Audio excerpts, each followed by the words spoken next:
അപ്പോൾ നമ്മൾ കഴിഞ്ഞ ഓറിയന്റേഷൻ അറ്റൻഡ് ചെയ്യാത്തവരുണ്ടെങ്കിൽ നമ്മൾ സിലബസ് എങ്ങനെയാണെന്നുള്ളത് നമ്മൾ ഓൾറെഡി മെൻഷൻ ചെയ്തിട്ടുണ്ടായിരുന്നു അല്ലേ. അപ്പോൾ അതിൽ നമുക്ക് ആദ്യം ഇനി അറിയാത്തവരുണ്ടെങ്കിൽ പറയാം. നമുക്ക് 2 പേപ്പേഴ്സാണുള്ളത്, paper 1 and paper 2. Okay, paper 1 എന്തെങ്കിലും പ്രോബ്ലം നിങ്ങൾക്ക് ഉണ്ടെങ്കിൽ നിങ്ങൾക്ക് ഓഡിയോയിൽ പറയാം അല്ലെങ്കിൽ ചാറ്റിൽ പറയാം.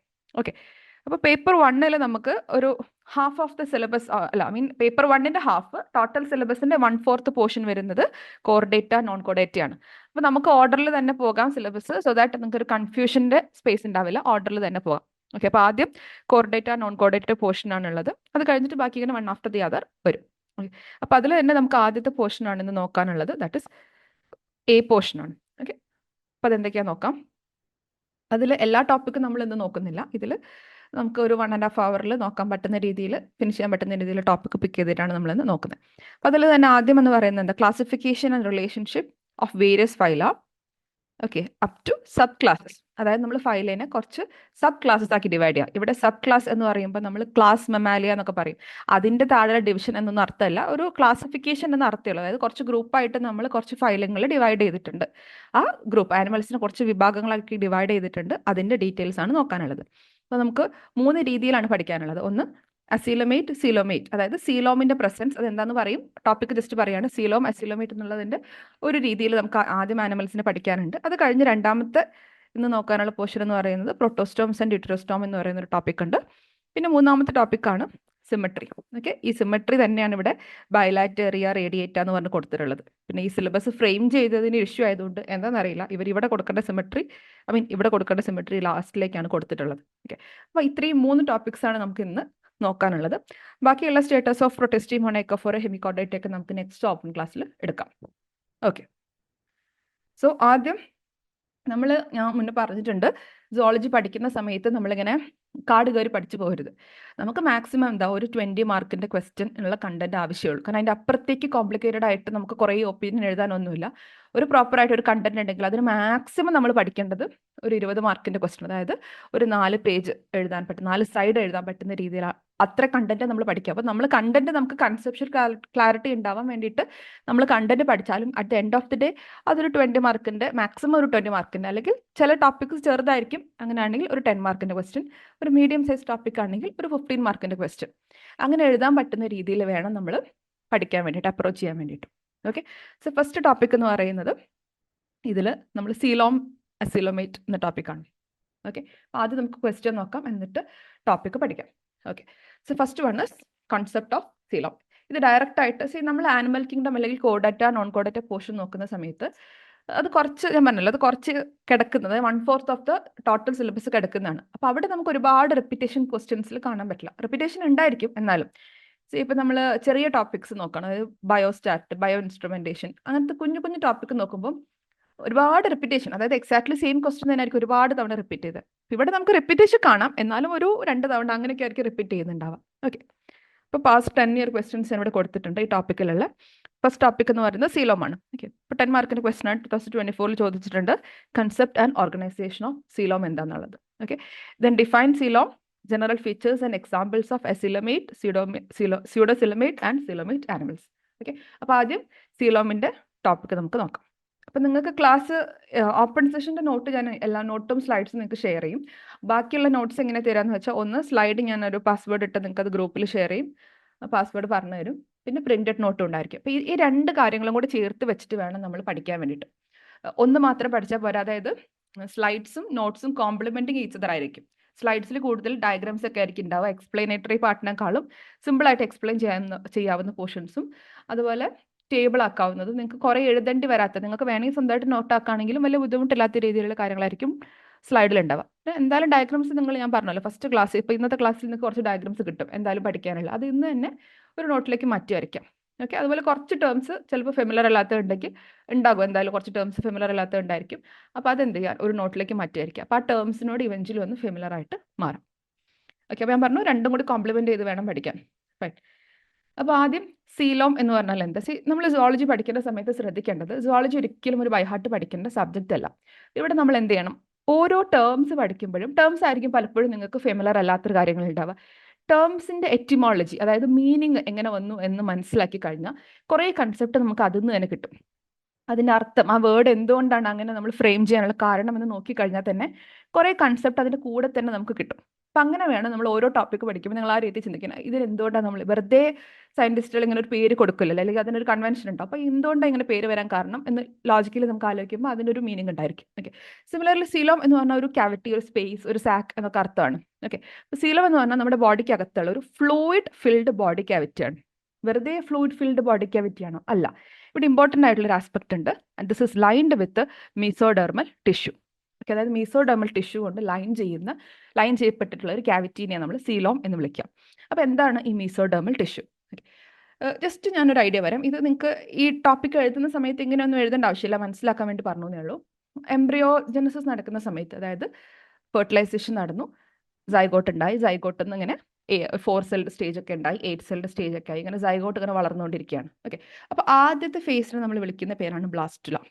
ഓക്കെ, ബ്ലാസ്റ്റുല എന്ന് പറയുമ്പോൾ അതിനകത്ത് ഒരു ബ്ലാസ്റ്റോസീൽ ഉണ്ടായിരിക്കും. ഓക്കെ, ആദ്യത്തെ സ്റ്റേജ് എന്ന് പറഞ്ഞാൽ തുടങ്ങി വരുന്ന initial stages. Okay, very first stage initial stages. അപ്പോൾ അവിടെ ഒരു ബ്ലാസ്റ്റോസീൽ ഉണ്ടായിരിക്കും. ബ്ലാസ്റ്റോസീൽ എന്ന് പറഞ്ഞാൽ അഗെയിൻ ഒരു ക്യാവിറ്റി. ആ ക്യാവിറ്റിൻ്റെ അകത്ത് കുറച്ച് ഫ്ലൂയിഡ് ഒക്കെ ഉണ്ടായിരിക്കും. ഓക്കെ, എന്നിട്ട് പതിയെ ഇതിനിങ്ങനെ ഡിവിഷൻസ് നടക്കും. ആ ഡിവിഷൻസ് നടന്നു വരുന്ന സമയത്ത് എന്ത് പറ്റും? ഇവിടെ ഇങ്ങനെ ചെറിയൊരു ഓപ്പണിംഗ് ഫോം ചെയ്യും. ഓക്കെ, എന്നിട്ട് ഈ ബ്ലാസ്റ്റുലൻ്റെ സൈസ് ഇങ്ങനെ പതിയെ ഇങ്ങനെ കുറഞ്ഞു വരും. ഓക്കെ, ഈ ഓപ്പണിങ്ങിന് നമ്മൾ പറയുന്ന പേരാണ് ബ്ലാസ്റ്റുലയുടെ ഓപ്പണിംഗ്. ഇപ്പം എന്തായിരിക്കും? ബ്ലാസ്റ്റോപോർ. ഓക്കെ, ഇനി ഈ സ്പേസ് എന്തിനാന്ന് വെച്ചാൽ ഇവിടുത്തെയൊക്കെ സെൽസ് ഒക്കെ ഇങ്ങോട്ടേക്കൊക്കെ മൈഗ്രേറ്റ് ചെയ്യാനും അതിനനുസരിച്ചുള്ള ചേഞ്ചസ് ഒക്കെ അതിന് ഫ്യൂച്ചറിൽ സംഭവിക്കാനൊക്കെ വേണ്ടിയിട്ടാണ് ഇങ്ങനെ ഒരു സ്പേസ് അതിൻ്റെ അകത്തുള്ളത്. ഓക്കെ, ഇനി ഇതിങ്ങനെ പതിയെ ഗ്രോ ചെയ്ത് അതിനെന്ത് പറ്റും? വേറൊരു ഫേസിലേക്ക് അത് കൺവേർട്ട് ചെയ്യപ്പെടും. And that phase is known as gastrula. Okay, ഈ ഗ്യാസ്ട്രുല ഫേസിന്റെ പ്രത്യേകത, ഓക്കെ, ഗ്യാസ്ട്രുല ഫേസിന്റെ പ്രത്യേകത, ഗ്യാസ്ട്രുലയിൽ എത്തുന്ന സമയത്ത് ഇതിന് 3 ലെയേഴ്സ് ഉണ്ടായിരിക്കും. ഇത് നിങ്ങൾ 12th ചിലപ്പോൾ കേട്ടിട്ടുണ്ടായിരിക്കും. ഓക്കെ, ഒരു ഔട്ടർ ലെയർ ഉണ്ടാവും. ഓക്കെ, ഒരു മിഡിൽ ലെയർ ഉണ്ടാകും. ഫൈൻ. പിന്നെ അത് കൂടാതെ ഒരു ഇന്നർ ലെയർ ഉണ്ടായിരിക്കും. ഇങ്ങനെ 3 ലെയേർഡ് ആയിട്ടുള്ള ഫേസ് ആണ് നമ്മൾ ഗ്യാസ്ട്രുല എന്ന് പറയാം. എന്നിട്ട് ഈ 3 ലെയറിൽ അതിന് ഫർദർ കോംപ്ലിക്കേഷൻസ് നടന്നിട്ടാണ് ഫീറ്റസ് ഫോം ചെയ്യാം. ഓക്കെ, അപ്പോൾ ഇവിടെ ഈ ഗ്യാസ്ട്രുലയിലെ ഔട്ടർ മോസ്റ്റ് ലെയറിനെ വിളിക്കുന്ന പേരാണ് എക്ടോഡോം. ഓക്കെ, ഇനി നെക്സ്റ്റ് വൺ ആണ് മിഡിൽ കാണുന്നതാണ് മീസോ, റൈറ്റ്. ഉള്ളിൽ കാണുന്നതാണ് എൻഡോഡോം. അപ്പോൾ ഈ ഓരോ ലെയറിൽ നിന്നാണ്, ഇത് നമുക്ക് ഡീറ്റെയിൽ ആയിട്ട് ഡെവലപ്മെന്റൽ ബയോളജി പഠിക്കാനുണ്ട്. ഇപ്പോൾ ജസ്റ്റ് ഈ മീസോഡോം എന്താണെന്ന് മനസ്സിലാക്കാനും ഈ ബ്ലാസ്റ്റോപോർ ഈ ഫോം എന്താണെന്ന് മനസ്സിലാക്കിയാലേ നെക്സ്റ്റ് പോർഷനും കൂടെ നമുക്ക് ഐഡിയ കിട്ടുള്ളൂ. അപ്പോൾ അതുകൊണ്ടാണ് ഞാൻ ഇങ്ങനെ പറയുന്നത്.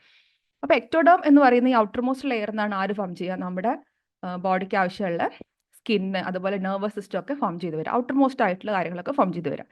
മീസോഡോം എന്ന് പറയുമ്പോൾ മസിൽസ്, അതിൻ്റെ ഇടയിലുള്ള ഭാഗങ്ങളൊക്കെ മീസോഡോം എന്നായിരിക്കും ഫോം ചെയ്യാം. എൻഡോഡോം എന്ന് പറയുമ്പോൾ നമ്മൾ ഇന്റേണൽ ഓർഗൻസ്, അതുപോലെ ഹാർട്ട്, അതുപോലെ പിന്നെ ഗട്ട്, അങ്ങനത്തെ കാര്യങ്ങളൊക്കെ, ലിവർ, കിഡ്നി, അങ്ങനത്തെ ഒക്കെ ഫോം ചെയ്ത് വരുന്നത് എൻഡോഡോം എന്നാണ്. അപ്പം ഇങ്ങനെ 3 ലെയേഴ്സ് ആയിട്ടാണ് ഓർഗാനിസം എംബ്രിയോളജി ഫേസിൽ ഫോം ചെയ്ത് വരാം.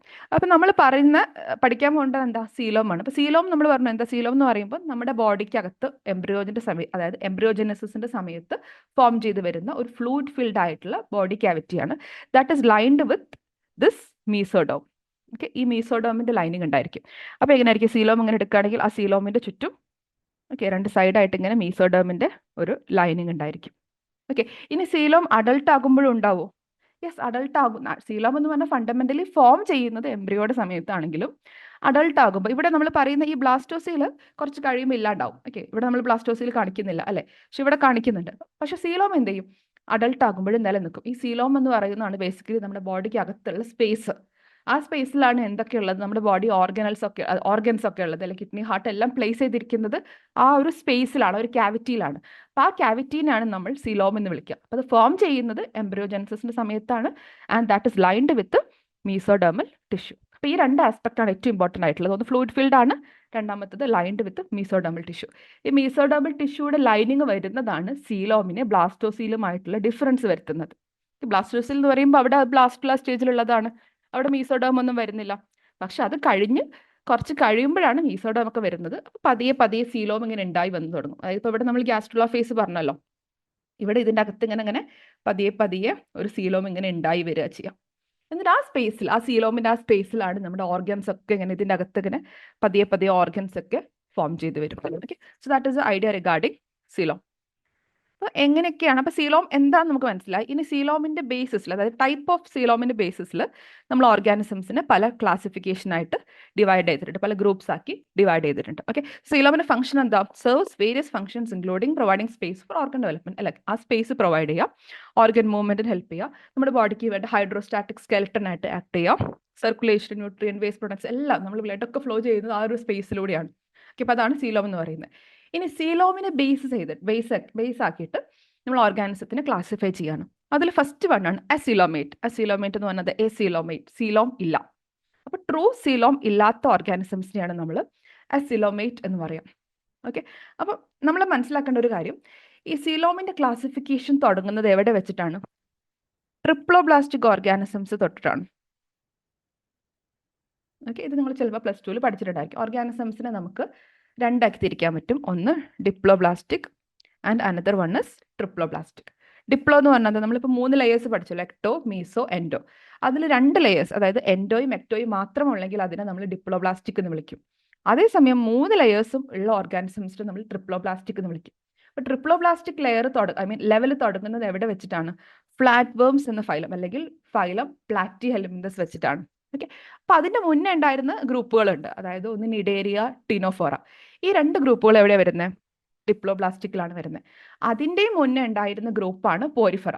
പോരിഫറയ്ക്ക് ആക്ച്വലി ഇങ്ങനെയൊന്നും ക്ലാസിഫിക്കേഷൻ കൊടുക്കുന്നതിൽ അർത്ഥമില്ല. കാരണം എന്താ? അത് സെല്ലുലാർ ലെവൽ ഓഫ് ഓർഗനൈസേഷൻ ആണ്. അത് നമുക്ക് ഇനി ഫ്യൂച്ചറിൽ പഠിക്കാനുണ്ട്, ഓരോ ഫൈലായിട്ട് പഠിക്കാനുണ്ട്. ജസ്റ്റ് ഞാൻ നിങ്ങൾക്ക് എന്താ ഐഡിയ മനസ്സിലാക്കാൻ വേണ്ടി പറഞ്ഞു എന്നേ ഉള്ളൂ. അപ്പം ഇങ്ങനെ മനസ്സിലാക്കി പോയാൽ നിങ്ങൾക്ക് ഒന്നും ബൈ ഹാർട്ട് പഠിക്കേണ്ടി വരില്ല. ഓക്കെ, അപ്പം ഡിപ്ലോബ്ലാസ്റ്റിക് ഓർഗാനിസംസിന്റെ കേസിൽ നമുക്ക് ഇങ്ങനെ സീലോം എന്ന ഒരു ഐഡിയ കൊണ്ടുവരുന്നതിൽ അർത്ഥമില്ല. കാരണം എന്താ? അവിടെ മീസോഡോം ഇല്ല. മീസോഡോം ഇല്ലാത്ത സ്ഥലത്ത് സീലോം എന്ന് പറയുന്നതിൽ അർത്ഥമില്ല, അല്ലെ? അപ്പൊ മീസോഡോം ഉള്ള സ്ഥലത്താണ് നമ്മൾ സീലോമിന്റെ കൺസെപ്റ്റ് തുടങ്ങുന്നത്. അപ്പോൾ അസീലോമേറ്റ് ആനിമൽസ് എന്ന് പറയുമ്പോൾ അവിടുത്തെ എക്സാമ്പിൾ ആരാണ്? ട്രിപ്ലോബ്ലാസ്റ്റിക്കിന്റെ first level, that is platyhelminthes.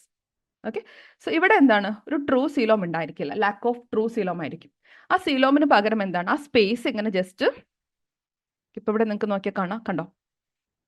Okay, ഇത് എക്ടോഡോം ആണ്, മീസോഡോം ആണ്, എൻഡോഡോം ആണ്. ഓക്കെ, ഇവിടെ ഒരു സീലോം നമുക്ക് കാണാൻ പറ്റുന്നില്ല. ഓക്കെ, ഇവിടെ കാണുന്ന ഈ സ്പേസ് എന്താ? ഇത് ഡൈജസ്റ്റീവ് ക്യാവിറ്റിയാണ്, ഗട്ടാണ്. സീലോം കാണുന്നത് എവിടെ? സീലോം കാണുന്നത് ശരിക്കും ഗട്ടിന്റെയും നമ്മുടെ ബോഡി വാളിന്റെയും, ഇത് ബോഡി വാളാണ്, ഇത് ഗട്ടാണ്. ഓക്കെ, ഗട്ടിന്റെയും ബോഡി വാളിന്റെയും ഇടയിലായിട്ട് മീസോഡോമിനെ കൊണ്ട് ലൈനിങ് ചെയ്തിട്ടുള്ള ഒരു സ്പേസ് ആയിട്ടാണ് സീലോം കാണേണ്ടത്. പക്ഷെ അസീലോമാറ്റിക് ആനിമൽസ്, അതായത് ഫ്ലാറ്റ് ഫോംസിന്റെ കേസിൽ നമുക്കൊരു സീലോമിന്റെ പ്രസൻസ് കാണാൻ പറ്റില്ല, പക്ഷെ അതിനൊരു ഗട്ട് ഓഫ് കോഴ്സ് ഉണ്ടായിരിക്കും. ഫൈൻ, അപ്പൊ അങ്ങനത്തെ കേസിനാണ് നമ്മൾ അസീലോമേറ്റ് എന്ന് പറയുക. അപ്പൊ അവിടെ സീലോം ഇല്ല. സീലോമിന് പകരം എന്താ ഉള്ളത്? മീസെൻകൈം സെൽസ് ആണുള്ളത്. മീസെൻകൈം എന്ന് പറഞ്ഞാൽ മീസോഡോമിന് ഡിറൈവ് ചെയ്തിട്ടുള്ള, നമ്മൾ പാരൻകൈം എന്നൊക്കെ പറയുന്ന പോലത്തെ ഒരു സെല്ലുലാർ ജെലാറ്റീനിയസ് ആയിട്ടുള്ള സെൽസ് ആണ് അവിടെ നിറയുള്ളത്. അവിടെ ഒരു സ്പേസ്, ഒരു ക്യാവിറ്റി ഇല്ല. ഓക്കെ, ഇനി നെക്സ്റ്റ് വൺ ആണ് സ്യൂഡോസീലോമേറ്റ്. അപ്പൊ ആദ്യത്തെ ക്ലാസിഫിക്കേഷൻ പറഞ്ഞു, ആദ്യത്തെ ഗ്രൂപ്പ് പറഞ്ഞു. രണ്ടാമത്തെ ഗ്രൂപ്പാണ് സ്യൂഡോസീലോമേറ്റ്. സ്യൂഡോസീലോമേറ്റ് എന്ന് പറഞ്ഞാൽ സ്യൂഡോ, അതായത് ഒരു ഫേക്ക് സീലം ഉണ്ട്. റിയൽ സീലം അല്ല, ഒരു ഫേക്ക് സീലം ഉണ്ട്. അതായത് ഒരു ഫേക്ക് സ്പേസ് ഉണ്ട്, ഒരു ഫേക്ക് ക്യാവിറ്റി നമുക്ക് ഇവിടെ കാണാൻ പറ്റും. ഇവിടെ നിങ്ങൾക്ക് നോക്കിയാൽ കാണാം, കേട്ടോ, ഇവിടെ ഒരു ക്യാവിറ്റി പ്രസന്റ് ആണ്. പക്ഷെ ആ ക്യാവിറ്റി എന്താണ്? ട്രൂ ക്യാവിറ്റി ആണോ? അല്ല, ഇതൊരു ഫേക്ക് ക്യാവിറ്റിയാണ്. എന്തുകൊണ്ടാണ് നമ്മൾ ഇതിനെ ഫേക്ക് ക്യാവിറ്റി എന്ന് വിളിക്കാൻ കാരണം? ബിക്കോസ് ഈ ക്യാവിറ്റി ഉണ്ടായിട്ടുള്ളത് മീസോഡോം എന്നല്ല, ഇത് നമ്മുടെ മുന്നേ ഉണ്ടായിരുന്ന, ഞാൻ പറഞ്ഞ ബ്ലാസ്റ്റോസീലല്ലേ, ആ ബ്ലാസ്റ്റോസീൽ ജസ്റ്റ് ഒരു ക്യാവിറ്റി പോലെ ഇങ്ങനെ ഇപ്പോഴും നിലനിൽക്കുകയാണ്. Okay, and this is partially lined with mesoderm. ഇപ്പൊ 2 ആസ്പെക്ട് സ്യൂഡോസീലം എന്ന് പറയുമ്പോൾ നമ്മൾ മൈൻഡിലേക്ക് വരേണ്ടത്, ഒന്ന്, ഇത് ട്രൂ ക്യാവിറ്റി അല്ല. ട്രൂ ക്യാവിറ്റി അല്ല എന്ന് പറയാൻ കാരണം, ഇതാണ്. ഓക്കെ, സ്യൂഡോസീലോമേറ്റ് എന്ന് പറയാൻ കാരണം, ഇത് ട്രൂ ക്യാവിറ്റി അല്ല എന്ന് പറയാൻ കാരണം എന്താ? ഒന്ന്, അത് ഡിറൈവ് ചെയ്തിരിക്കുന്നത് ബ്ലാസ്റ്റുല എന്നാണ്. നേരത്തെ ബ്ലാസ്റ്റുലയിൽ ഉണ്ടായിരുന്ന ബ്ലാസ്റ്റോസിൽ ഇപ്പോഴും അങ്ങ് നിലനിൽക്കുകയാണ്. എന്നിട്ട് ഇവിടെ നിങ്ങൾക്ക് നോക്കിയാൽ കാണാൻ 2 സൈഡും, ഇവിടെയും മീസോഡോം ഉണ്ട്, ഇവിടെയും മീസോഡോം ഉണ്ട്. ഓക്കെ, ഇവിടെ എങ്ങനെയാണ്? ഇവിടെ ഒരു സൈഡിൽ മാത്രമേ മീസോഡോം ഉള്ളൂ, അതായത് പുറത്ത് മാത്രമേ മീസോഡോം ഉള്ളൂ. ഈ കാണുന്ന ഈ സ്പേസ് ആണ് സീലോം എന്ന് പറയുന്നത്. കേട്ടോ, നിങ്ങൾ അതൊരു പൊസിഷൻ നോക്കിയാൽ മനസ്സിലാവും. ഗട്ടിന്റെയും ബോഡി വാളിന്റെയും ഇടയിലാണ് ഇത് പ്ലേസ് ചെയ്തിരിക്കുന്നത്, അല്ലെ? പക്ഷെ ഇത് എന്താ? ഒരു സൈഡ് മാത്രമേ മീസോഡോമിന്റെ ലൈനിങ് ഉള്ളൂ. ഇപ്പൊ 2 കാര്യങ്ങളാണ്. ഒന്ന്, ബ്ലാസ്റ്റുലയിൽ നേരത്തെ ഉണ്ടായിരുന്ന ക്യാവിറ്റി നിലനിൽക്കുകയാണ്. രണ്ടാമത്തെ കാര്യം, മീസോഡോം ഒരു സൈഡിൽ മാത്രമേ ഉള്ളൂ. ഓക്കെ, 2 സൈഡിലും ഇല്ല.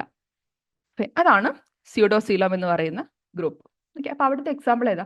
നമ്മൾ നേരത്തെ പറഞ്ഞ ഫ്ലാറ്റ് വേംസ് എന്നാണ് അസിലോമേറ്റ് തുടങ്ങുന്നത് അല്ലേ? അപ്പോൾ ഫ്ലാറ്റ് വേംസിനെക്കാളും കുറച്ചും കൂടെ മുന്നോട്ടുള്ള ഫൈലം, അതായത് നിമാറ്റോഡ്സ് എന്ന് പറയുന്ന ഗ്രൂപ്പിലാണ്, അല്ലെങ്കിൽ റൗണ്ട് വേംസ് ഒക്കെ കാണുന്ന ഗ്രൂപ്പിലാണ് നമ്മൾ ഈ സ്യൂഡോസീലോം കാണുന്നത്. ഫ്ലാറ്റ് വേംസ് കുറച്ചും കൂടെ പ്രിമിറ്റീവ് ആണ്. അത് കഴിഞ്ഞ് വരുന്ന നെക്സ്റ്റ് ഗ്രൂപ്പാണ് ഒരു ചെറിയൊരു സീലോം കാണാം, പക്ഷെ അത് ട്രൂ സീലോം അല്ല. ഫൈൻ. ഇനി നെക്സ്റ്റ് ഫൈനൽ ആയിട്ട് നമുക്ക് കാണുന്നതാണ് സീലോമേറ്റ് ആനിമൽസ്. സീലോമേറ്റ് ആനിമൽസ് എന്ന് പറയുമ്പോൾ, അല്ലെങ്കിൽ നമുക്ക് അതിനെ യു സീലോം എന്ന് വിളിക്കാം. കുറച്ചും കൂടി സ്പെസിഫിക്കലി വിളിക്കുകയാണെങ്കിൽ വേണമെങ്കിൽ യു സീലോം എന്ന് വിളിക്കാം. കാരണം എന്താ? യു എന്ന് പറഞ്ഞാൽ ട്രൂ സീലോം ഇവിടെ പ്രസന്റ് ആണ്. സീലോം എന്ന് പറയുമ്പോൾ ഓഫ്കോഴ്സ് എന്തായിരിക്കണം? അത് ഫ്ലൂയിഡ് ഫിൽഡ് ക്യാവിറ്റി ആയിരിക്കണം. That should be lined with mesodermal tissue. ആ രണ്ട് കണ്ടീഷനും സാറ്റിസ്ഫൈ ചെയ്യുന്നതാണ് സീലോമേറ്റ്സ്. സീലോമേറ്റ്സിന്റെ ലെവൽ തുടങ്ങുന്നത് എവിടുന്ന? നിമാറ്റോഡ നമ്മൾ പറഞ്ഞു സ്യൂഡോ സീലംസ് ആണ്. ഇപ്പം നിമാറ്റോഡ തൊട്ട് ഹയർ ആയിട്ടുള്ള ഓർഗാനിസംസ് എല്ലാം വരുന്നത് സീലോമേറ്റിലാണ്. അതായത് നെക്സ്റ്റ് ലെവൽ തൊട്ട് ഇപ്പോൾ മൊളുസ്ക, ഓക്കെ, അനിലിഡ, അതുപോലെ ആർത്രോപോഡ, ഓക്കെ, കോർഡേറ്റ എല്ലാം വരുന്നത് എവിടെയാണ്? ഈ സീലോമേറ്റ് എന്ന് പറയുന്ന ഗ്രൂപ്പിലാണ്. കാരണം ഈ ഓർഗാനിസംസ് ഒക്കെ ആയപ്പോഴേക്കും എന്ത് വേണം? ഓർഗാൻ സിസ്റ്റംസ് ഒക്കെ ഡെവലപ്പ് ചെയ്യണം. അതിന് വേണ്ട സ്പേസ് വേണം. അപ്പോൾ ആ സ്പേസ് ഒക്കെ പ്രൊവൈഡ് ചെയ്യാൻ വേണ്ടിയിട്ട് ഒരു സീലോം ആവശ്യമാണ്. ഓക്കെ, ഈ രീതിയിൽ വേണം നമ്മൾ ഈ ടോപ്പിക്ക് മനസ്സിലാക്കാൻ. എന്നിട്ട് എന്ത് ചെയ്യുക? ഒരു സിമ്പിളായിട്ട് ഒരു കൺക്ലൂഷനും കൂടി കൊടുക്കുക. അതായത് നമുക്ക് ഓർഗാനിസത്തിൽ ഇങ്ങനെ അസിലോമേറ്റ്, സ്യൂഡോസിലോമേറ്റ്, സീലോമേറ്റ് എന്നൊക്കെ പറഞ്ഞ് ക്ലാസിഫിക്കേഷൻ കാണാം. ഓക്കെ, ആ ക്ലാസിഫിക്കേഷൻ എന്തിനു വേണ്ടിയിട്ടാണ് ഇങ്ങനെ ക്ലാസിഫിക്കേഷൻ വന്നിട്ടുള്ളത്? ബിക്കോസ് ഓരോ ഓർഗാനിസംസിനും അതിൻ്റെതായിട്ടുള്ളൊരു സ്പെസിഫിക് നിഷ് ഉണ്ടായിരിക്കും അല്ല, അത് ജീവിക്കുന്ന ഒരു ഹാബിറ്റാറ്റ്, അതിൻ്റെ ഒരു സ്പീഷീസ് റോൾ ഉണ്ടായിരിക്കും. ആ റോളിന് ആവശ്യമുള്ള കാര്യങ്ങൾ അതിന് മതി, വെറുതെ എനർജി സ്പെൻഡ് ചെയ്യേണ്ട ആവശ്യമില്ല. പ്ലാറ്റിഹെൽമിന്തസ് പറഞ്ഞാൽ അത് മോസ്റ്റ്ലി പാരസൈറ്റിക് ഓർഗാനിസംസ് ആണ്. അതിന് ഒരുപാട് ഇന്റേണൽ ബോഡി സ്ട്രക്ചേഴ്സിൻ്റെ ഒന്നും ആവശ്യമില്ല അല്ലെ? അപ്പൊ അതിന് കുറച്ച് ഇന്റേണൽ ഓർഗാനിസിന്റെ ആവശ്യമുള്ളൂ. നെക്സ്റ്റ് നിമാറ്റോഡിലേക്ക് എത്തിയപ്പം കുറച്ചും കൂടി ഡെവലപ്മെന്റ് വന്നു തുടങ്ങി. സീലോമേറ്റ് ആയപ്പോഴേക്കും ഹയർ ലെവൽ ഓഫ് ആനിമൽസ് ആണ്. അതിന് കുറേ ബോഡി ഓർഗനൈസേഷൻസ് ആവശ്യമായപ്പോൾ എന്ത് പറ്റി? അതിൽ സീലോം ഒക്കെ ഡെവലപ്പ് ചെയ്യാൻ തുടങ്ങി. അപ്പോൾ സിമ്പിൾ ആയിട്ടുള്ളത് ഇത്രയും കാര്യം ഞാൻ ജസ്റ്റ് മനസ്സിലാൻ വേണ്ടി കൊടുത്തതേ ഉള്ളൂ. അതിനെ നോട്ട് ചെയ്യുന്ന ഒരു സിമ്പിൾ കൺക്ലൂഷൻ കൊടുക്കാം. ഓക്കെ, അതായത് സീലോമേറ്റ്, സ്യൂഡോമേറ്റ്, സീലോസിലോമേറ്റ് എന്നൊക്കെ പറയുന്നത് ഈ ഡിഫറെന്റ് ഓർഗനൈസേഷൻ വരുന്ന എന്തിനു വേണ്ടിയിട്ടാണ്? ഡൈവേഴ്സ് അഡാപ്റ്റേഷൻസിന് കാണിക്കുന്നതാണ്. And they are playing specific role in their ecological niches എന്ന് പറഞ്ഞാൽ എന്തെങ്കിലും എവല്യൂഷനായിട്ട് കണക്ട് ചെയ്യുന്നതാണ് പൊതുവേ നമുക്ക് സിമ്പിൾ ആയിട്ട് കൊടുക്കാൻ ഒരു തോട്ട്. അപ്പം അങ്ങനെ സിമ്പിൾ ആയിട്ടുള്ളൊരു കൺക്ലൂഷനും കൊടുത്താൽ ആ ടോപ്പിക്കായി. ഓക്കെ, അപ്പം ഇങ്ങനെ നമ്മൾ ഓരോ ടോപ്പിക്കിനെയും എക്സാമിന് എഴുതേണ്ട ഒരു ആൻസർ ആയിട്ട് അപ്രോച്ച് ചെയ്താൽ നിങ്ങൾക്ക് ആൻസർ ആയിട്ട് നിങ്ങൾക്ക് വേറെ പ്രാക്ടീസ് ചെയ്യേണ്ടി വരില്ല. ക്ലാസ്സിൻ്റെ കൂടെ തന്നെ അങ്ങ് പോവാം. ഓക്കെ, അപ്പോൾ കൺസെപ്റ്റ് മനസ്സിലാക്കുക, ആ രീതിയിൽ അപ്രോച്ച് ചെയ്യുക. അപ്പോൾ ഇത് എഴുതുന്ന സമയത്ത് നിങ്ങൾക്ക് എന്ത് ചെയ്യാം? ഞാൻ ഇവിടെ 2-3 ഡയഗ്രാംസ് കൊടുത്തിട്ടുണ്ട്. ഒരു കാര്യം കൂടെ, ഈ സീലോമേറ്റ് പറയുന്ന സമയത്ത് ഇനി ഒരു ഒറ്റ ടോപ്പിക്, ഇപ്പോൾ സീലോമേറ്റ് മാത്രം ഒരു 10 മാർക്കിന് ചോദിക്കാൻ നമുക്ക് കുറച്ചും കൂടെ അത് എക്സ്പ്ലെയിൻ ചെയ്യേണ്ടി വരും. അപ്പോൾ അതിനുവേണ്ടി 1-2 കാര്യങ്ങൾ കൂടെ പറയാനുണ്ട്. ഒന്ന്, സീലോമേറ്റ് എന്ന് പറയുമ്പോൾ ഞാൻ ഓൾറെഡി പറഞ്ഞു മീസോഡേമൽ ഒറിജിൻ ആയിരിക്കണം അല്ലെ? അതിന് 2 സൈഡായിട്ട് ആരുണ്ടായിരിക്കണം? മീസോഡേമൽ എപ്പിത്തീലിയം ഉണ്ടായിരിക്കണം, സീലോമിക് ഫ്ലൂയിഡ് ഉണ്ടായിരിക്കണം, നമ്മൾ ഓൾറെഡി പറഞ്ഞു. ഇനി ഈ മീസോഡേമൽ എപ്പിത്തീലിയം ഉണ്ടല്ലോ, ഈ 2-3 ഡയഗ്രാം കൊടുത്തിട്ടുണ്ട്. നിങ്ങൾക്ക് ഏതാ വരയ്ക്കാൻ എളുപ്പം അത് കൊടുത്താൽ മതി. അപ്പോൾ ഇവിടെ നോക്കിയാൽ നിങ്ങൾക്ക് കാണാം 2 സൈഡിലും ഇവിടെയും മീസോഡേമൽ കൊണ്ട് ലെയർഡ് ആണ്, ഇവിടെയും മീസോഡേമൽ ലെയേഴ്സ് ഉണ്ട് അല്ലെ? ഇനി ഇതിന്റെ മിഡിൽ പോർഷൻ, ഓക്കെ, ഇതിന്റെ മിഡിൽ പോർഷൻ ഇങ്ങനെ കണക്ട് ചെയ്തുകൊണ്ട്, അത് 2 സൈഡിലായിട്ടാണ് സീലോം കാണുന്നത്. ഇവിടെ ഇങ്ങനെ മിഡിൽ പോർഷനിൽ കണക്ട് ആയിക്കൊണ്ട് ആരുണ്ട്? ഒരു specific type of mesodermal cells ഉണ്ട്. ആ മീസോഡേമൽ സെൽസിനെ നമ്മൾ വിളിക്കുന്ന പേരാണ് മീസെൻട്രീസ്. അത് മീസോഡേമൽ സെൽസ് തന്നെയാണ്, പക്ഷെ അത് കാണുന്നത് 2 സൈഡിലായിട്ട് കിടക്കുന്ന സീലോമിനെ കണക്ട് ചെയ്തുകൊണ്ടാണ്. ഓക്കെ, ഈ മീസെൻട്രീസിന്റെ ഫംഗ്ഷൻ എന്താണെന്ന് വെച്ചാൽ ഓർഗൻസിനെ എല്ലാം മൂവ് ചെയ്യാൻ വേണ്ടിയിട്ടൊക്കെ ഹെൽപ്പ് ചെയ്യാം. ഓക്കെ, അപ്പോൾ അത് സീലോമിന്റെ ടോപ്പിക് ചോദിക്കുകയാണെങ്കിൽ ആ മീസെൻട്രീസ് എന്താണെന്നൊന്ന് മെൻഷൻ ചെയ്യാം. അതുപോലെ തന്നെ നമ്മൾ ഈ 2 സൈഡിലും മീസോഡോം ഉണ്ടെന്ന് പറഞ്ഞു. അപ്പോൾ ഇവിടെയും, ഓക്കെ, ഇവിടെയും മീസോഡോം ഉണ്ട്, ഇവിടെയും മീസോഡോം ഉണ്ട്. ഈ പുറത്തായിട്ട് കാണുന്ന മീസോഡോമിനെ വിളിക്കുന്ന പേരാണ് പാരീറ്റൽ മീസോഡോം. ഓക്കെ, അതുപോലെ ഉള്ളിലായിട്ട് കിടക്കുന്ന മീസോഡോമിനെ നമ്മൾ വിളിക്കുന്ന പേരാണ് വിസറൽ മീസോഡോം. വിസറൽ എന്ന് പറഞ്ഞാൽ വേർഡ് മീനിങ് എന്ന് പറഞ്ഞാൽ ഇന്റേണൽ ഓർഗൻസ് എന്നാണ് അർത്ഥം. ഇപ്പൊ ഇന്റേണൽ ഓർഗൻസിനോട് അടുത്ത് കാണുന്ന മീസോഡോമിനെ വിളിക്കുന്ന പേരാണ് വിസറൽ മീസോഡോം. പുറത്തായിട്ട് കാണുന്ന മീസോഡോമിനെ വിളിക്കുന്ന പേരാണ് പാരീറ്റിയൽ മീസോഡോം. ഓക്കെ, പാരീറ്റിയൽ എന്ന് പറഞ്ഞാൽ ഔട്ട്സൈഡ് ബോഡി വാൾ എന്നൊക്കെയാണ് അർത്ഥം. ഓക്കെ, അപ്പോൾ പുറത്തോട്ട് കാണുന്നത് ബോഡി വാളിനോട് ചേർന്ന് കാണുന്നത് പാരീറ്റൽ, ഉള്ളോട്ട് കാണുന്നത് വിസറൽ. അപ്പൊ അത് ഈ സീലോമിന്റെ ക്വസ്റ്റ്യൻ മാത്രം നിങ്ങളോട് സ്പെസിഫിക്കലി ചോദിക്കുകയാണെങ്കിൽ ആ പോർഷനും കൂടെ ഒന്ന് ജസ്റ്റ് മെൻഷൻ ചെയ്യുക, പാരീറ്റൽ വിസറൽ. അല്ലെങ്കിൽ നിങ്ങളത് ഡയഗ്രാം വരയ്ക്കുന്ന സമയത്ത് വെറുതെ മീസോഡം എന്ന് എഴുതുന്നതിന് പകരം, ഇവിടെ വെറുതെ മീസോഡം എന്ന് എഴുതുന്നതിന് പകരം എന്ത് ചെയ്യുക?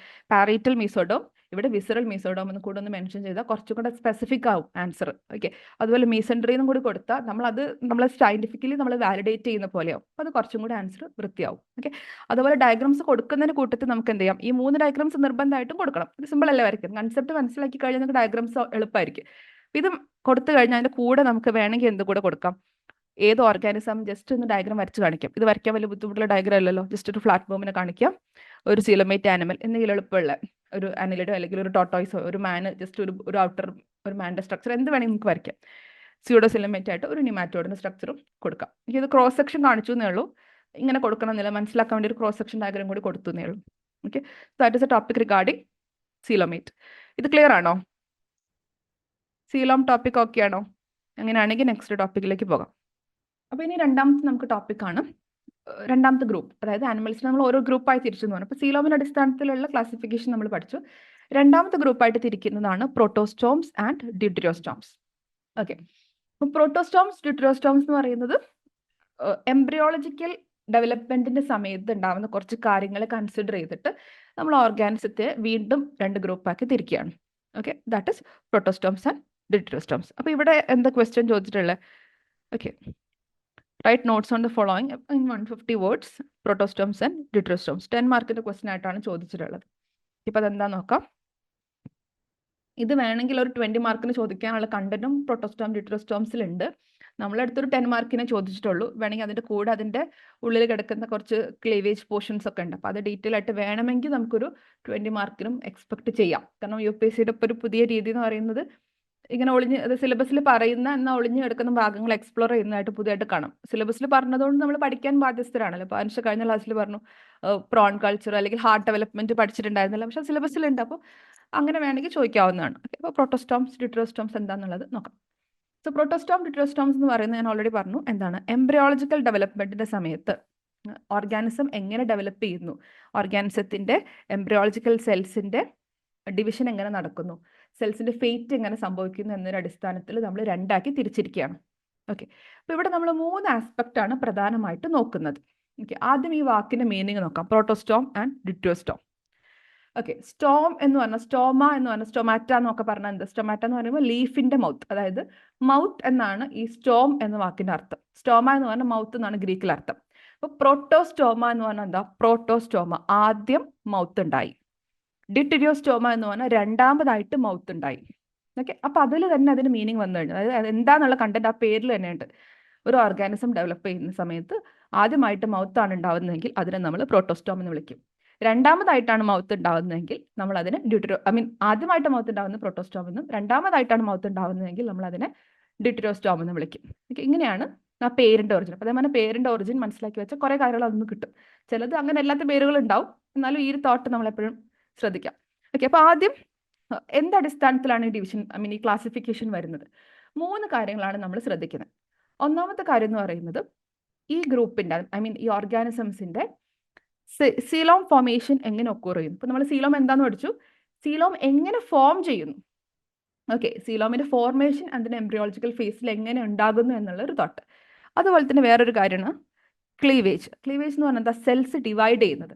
അതായത് നമ്മൾ നേരത്തെ ബ്ലാസ്റ്റുല എന്ന ഫേസ് കണ്ടു, അത് കഴിഞ്ഞിട്ട് ഗ്യാസ്ട്രുലേഷനിലേക്ക് പോവുകയാണ്. അതായത് സെൽസ് ഇങ്ങനെ ഡിവൈഡ് ചെയ്യും. ഇപ്പം നമ്മൾ നോക്കിയാൽ കാണാം, ആദ്യം ഒരു സെല്ലായിരുന്നു, 2 സെല്ല്, 4 സെല്ല്, 8 സെല്ല്, സെൽസ് ഇങ്ങനെ ഡിവൈഡ് ചെയ്തുകൊണ്ടേ ഇരിക്കുകയാണ്. എന്നിട്ട് ഒരുപാട് സെൽസ് ഉള്ള ഫേസിലോട്ട് എത്തും.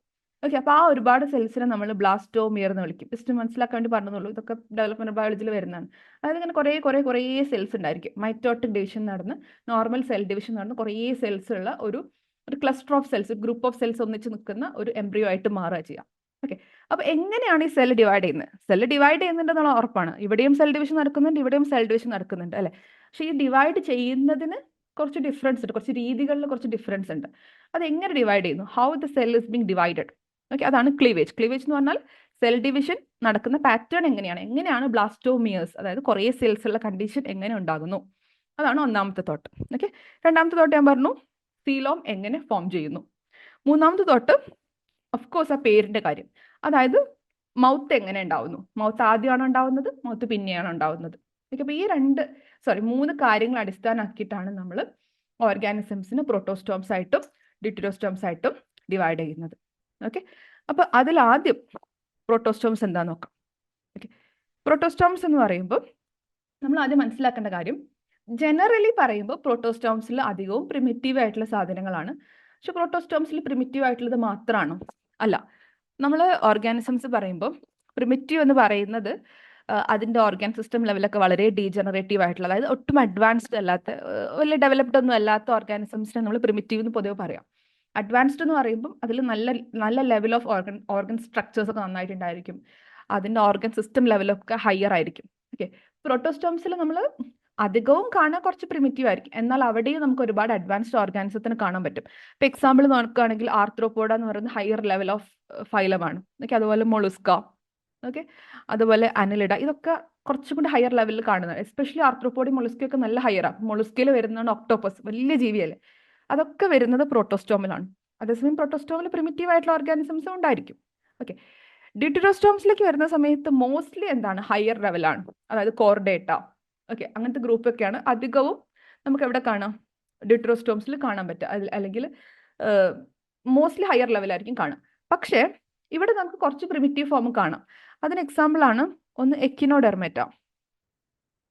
ഓക്കെ, എക്കിനോഡെർമേറ്റ എന്ന് പറയുന്നത് നമ്മുടെ സ്റ്റാർ ഫിഷിൻ്റെ ഒക്കെ ഗ്രൂപ്പ് ആക്ച്വലി അതിൻ്റെ അഡൾട്ട് ഫോം വളരെ ഡീജനറേറ്റീവ് ഫോമാണ്. അതായത് അതിന് പ്രത്യേകിച്ച് അതിന് ഇന്റേണൽ സ്ട്രക്ചേഴ്സ് ഒന്നുമില്ല. നമുക്ക് ഇനി പഠിക്കാനുണ്ട്. വാട്ടർ വാസ്കുലാർ എന്ന് പറയുന്ന ഒരു സിമ്പിൾ സിസ്റ്റം വഴിയാണ് അതിൻ്റെ സ്ട്രക്ചർ കംപ്ലീറ്റ്ലി പോകുന്നത്. ഓക്കെ, അപ്പോൾ എക്കിനോഡെർമേറ്റ ഗ്രൂപ്പ് എവിടെ വരുന്നത്, ഡിറ്ററോസ്റ്റോംസിലാണ് വരുന്നത്. അതുപോലെ തന്നെ ട്യൂണിക്കേറ്റ എന്ന് പറയുന്നൊരു ഗ്രൂപ്പ് ഉണ്ട്. ട്യൂണിക്കേറ്റ എന്ന് പറഞ്ഞാൽ നമ്മളത് കണ്ടാൽ, അതും ഫ്യൂച്ചറിൽ പഠിക്കാനുണ്ട്, ജസ്റ്റ് പറഞ്ഞതേ ഉള്ളൂ. കണ്ടാൽ നമുക്കതൊരു ആനിമൽ ആണെന്ന് പോലും തോന്നില്ല, ഒരു സ്പോഞ്ചസിന് പോലെയാണ്, ജസ്റ്റ് ഇങ്ങനെ ആയിരിക്കും അതിൻ്റെ സ്ട്രക്ചർ, ഒരു സാക്ക് ലൈക്ക് സ്ട്രക്ചർ. ഇതിലൂടെ ഇങ്ങനെ വാട്ടർ വന്ന് ആവശ്യമുള്ള ന്യൂട്രിയൻസ് എടുത്ത് ഇതിലൂടെ ജസ്റ്റ് പോകുന്ന ഒരു സിമ്പിൾ സ്ട്രക്ചർ, കണ്ടാൽ നമുക്കൊരു പ്ലാന്റ് ആണെന്നേ തോന്നുള്ളൂ, അത് അവിടുന്ന് മൂവ് ചെയ്യാനൊന്നും പറ്റില്ല. ഈ ഗ്രൂപ്പ് വരുന്നത് ഏതിലാണ്, ഡിറ്ററോസ്റ്റോംസിലാണ്. അപ്പോൾ രണ്ടിലും നമുക്ക് കോംപ്ലക്സ് ആയിട്ടുള്ള ഓർഗാനിസംസിനെയും കാണാൻ പറ്റും, സിമ്പിൾ ആയിട്ടുള്ള ഓർഗാനിസംസും കാണാൻ പറ്റും. എന്നാലും മോസ്റ്റ്ലി നമ്മൾ നോക്കുമ്പോൾ പ്രോട്ടോസ്റ്റോംസ് എന്ന് പറയുന്നത് അധികവും കുറച്ചൊരു പ്രിമിറ്റീവ് ആണ്. നമുക്ക് അങ്ങനെ കൺക്ലൂഡ് ചെയ്യാൻ വേണ്ടിയിട്ട് പ്രോട്ടോസ്റ്റോംസ് എന്ന് പറഞ്ഞാൽ എല്ലാം പ്രിമിറ്റീവ്, ഡിറ്ററോസ്റ്റോംസ് എന്ന് പറഞ്ഞാൽ എല്ലാം അഡ്വാൻസ്ഡ്, അങ്ങനെയൊന്നും വിചാരിക്കേണ്ട. ആ വാക്കിന്റെ അർത്ഥം വരാൻ കാരണം ആദ്യം മൗത്താണോ ഉണ്ടായത്, രണ്ടാമതാണോ മൗത്ത് ഉണ്ടായത് എന്ന തോട്ടാണ്. ഓക്കെ, സോ ആദ്യം നമുക്ക് പ്രോട്ടോസ്റ്റോംസ് എന്താണെന്ന് നോക്കാം. പ്രോട്ടോസ്റ്റോംസിന്റെ എക്സാമ്പിൾ ഞാൻ കുറച്ച് പറഞ്ഞു അല്ലേ. അപ്പൊ ആദ്യത്തെ തോട്ട്, ഇപ്പൊ ഞാൻ പറഞ്ഞ 3 തോട്ടാണ് നമ്മൾ ഇവിടെ കീപ്പ് ചെയ്യേണ്ടത്. ഫസ്റ്റ് തോട്ട് എന്ന് പറയുന്നത്, ഓക്കെ, സെല്ലിന്റെ ഡിവിഷൻ എങ്ങനെ നടക്കുന്നത് നോക്കാം. ഓക്കെ, സെല്ലിന്റെ ഡിവിഷൻ 2 രീതിയിലൊക്കെ, സെൽ ഡിവിഷൻ എന്ന് പറയുമ്പോൾ ക്ലീവേജ് എന്നാണ് അതിനെ വിളിക്കാം. ഓക്കെ, 2 രീതിയിൽ ഇതിന്റെ സെൽ ഡിവിഷൻ ഒക്കെ പറയാം. First one is known as spiral cleavage. Okay, spiral cleavage എന്ന് പറഞ്ഞാൽ ഇപ്പൊ ഇത് ഓർഗാനിസം ആണ്. ഓക്കെ, അതായത് എംബ്രിയോ അങ്ങനെ ഉണ്ടായി വരുന്നുണ്ട്. അപ്പോൾ ആ എംബ്രിയോക്ക് ഒരു മിഡിൽ ആക്സിസ് ഉണ്ടായിരിക്കുമല്ലോ, അതായത് മിഡ് പോയിന്റിലൂടെ പാസ് ചെയ്യുന്ന ഒരു സെൻട്രൽ ആക്സിസ് ഉണ്ടായിരിക്കും. ഓക്കെ, അപ്പോൾ ആ സെൻട്രൽ ആക്സിസിനോട് ഒരു ആംഗിൾ ക്രിയേറ്റ് ചെയ്തിട്ട്, ഓക്കെ, ഇതാണ് അതിന്റെ സെൻട്രൽ ആക്സിസ്. ഈ ആക്സിസിനോട് ഒരു ആംഗിൾ ഉണ്ടാക്കിക്കൊണ്ട് ചെരിഞ്ഞിട്ട്, ഓക്കെ, ഒരു ഡയഗണലി എന്ന് വേണമെങ്കിൽ പറയാം, ഡയഗണലി ഒരു ആംഗിൾ ഉണ്ടാക്കിക്കൊണ്ടാണ് ആ സെൽസ് ഡിവൈഡ് ചെയ്ത് പോകുന്നതിൽ അതിനെ വിളിക്കുന്ന പേരാണ് സ്പൈറൽ ക്ലീവേജ്. ഓക്കെ, അപ്പോൾ എംബ്രിയോയുടെ ആക്സിസിനോട് ഇങ്ങനെ ഒബ്ലിക്ലി ഒരു പെർട്ടിക്കുലർ ആംഗിൾ ഉണ്ടാക്കിക്കൊണ്ട് ചെരിഞ്ഞ് അല്ലെങ്കിൽ ഡയഗണലി ആണ് സെൽ ഇങ്ങനെ ഡിവൈഡ് ചെയ്യുന്നതെങ്കിൽ അതിനെയാണ് നമ്മൾ സ്പൈറൽ ക്ലീവേജ് എന്ന് വിളിക്കുക.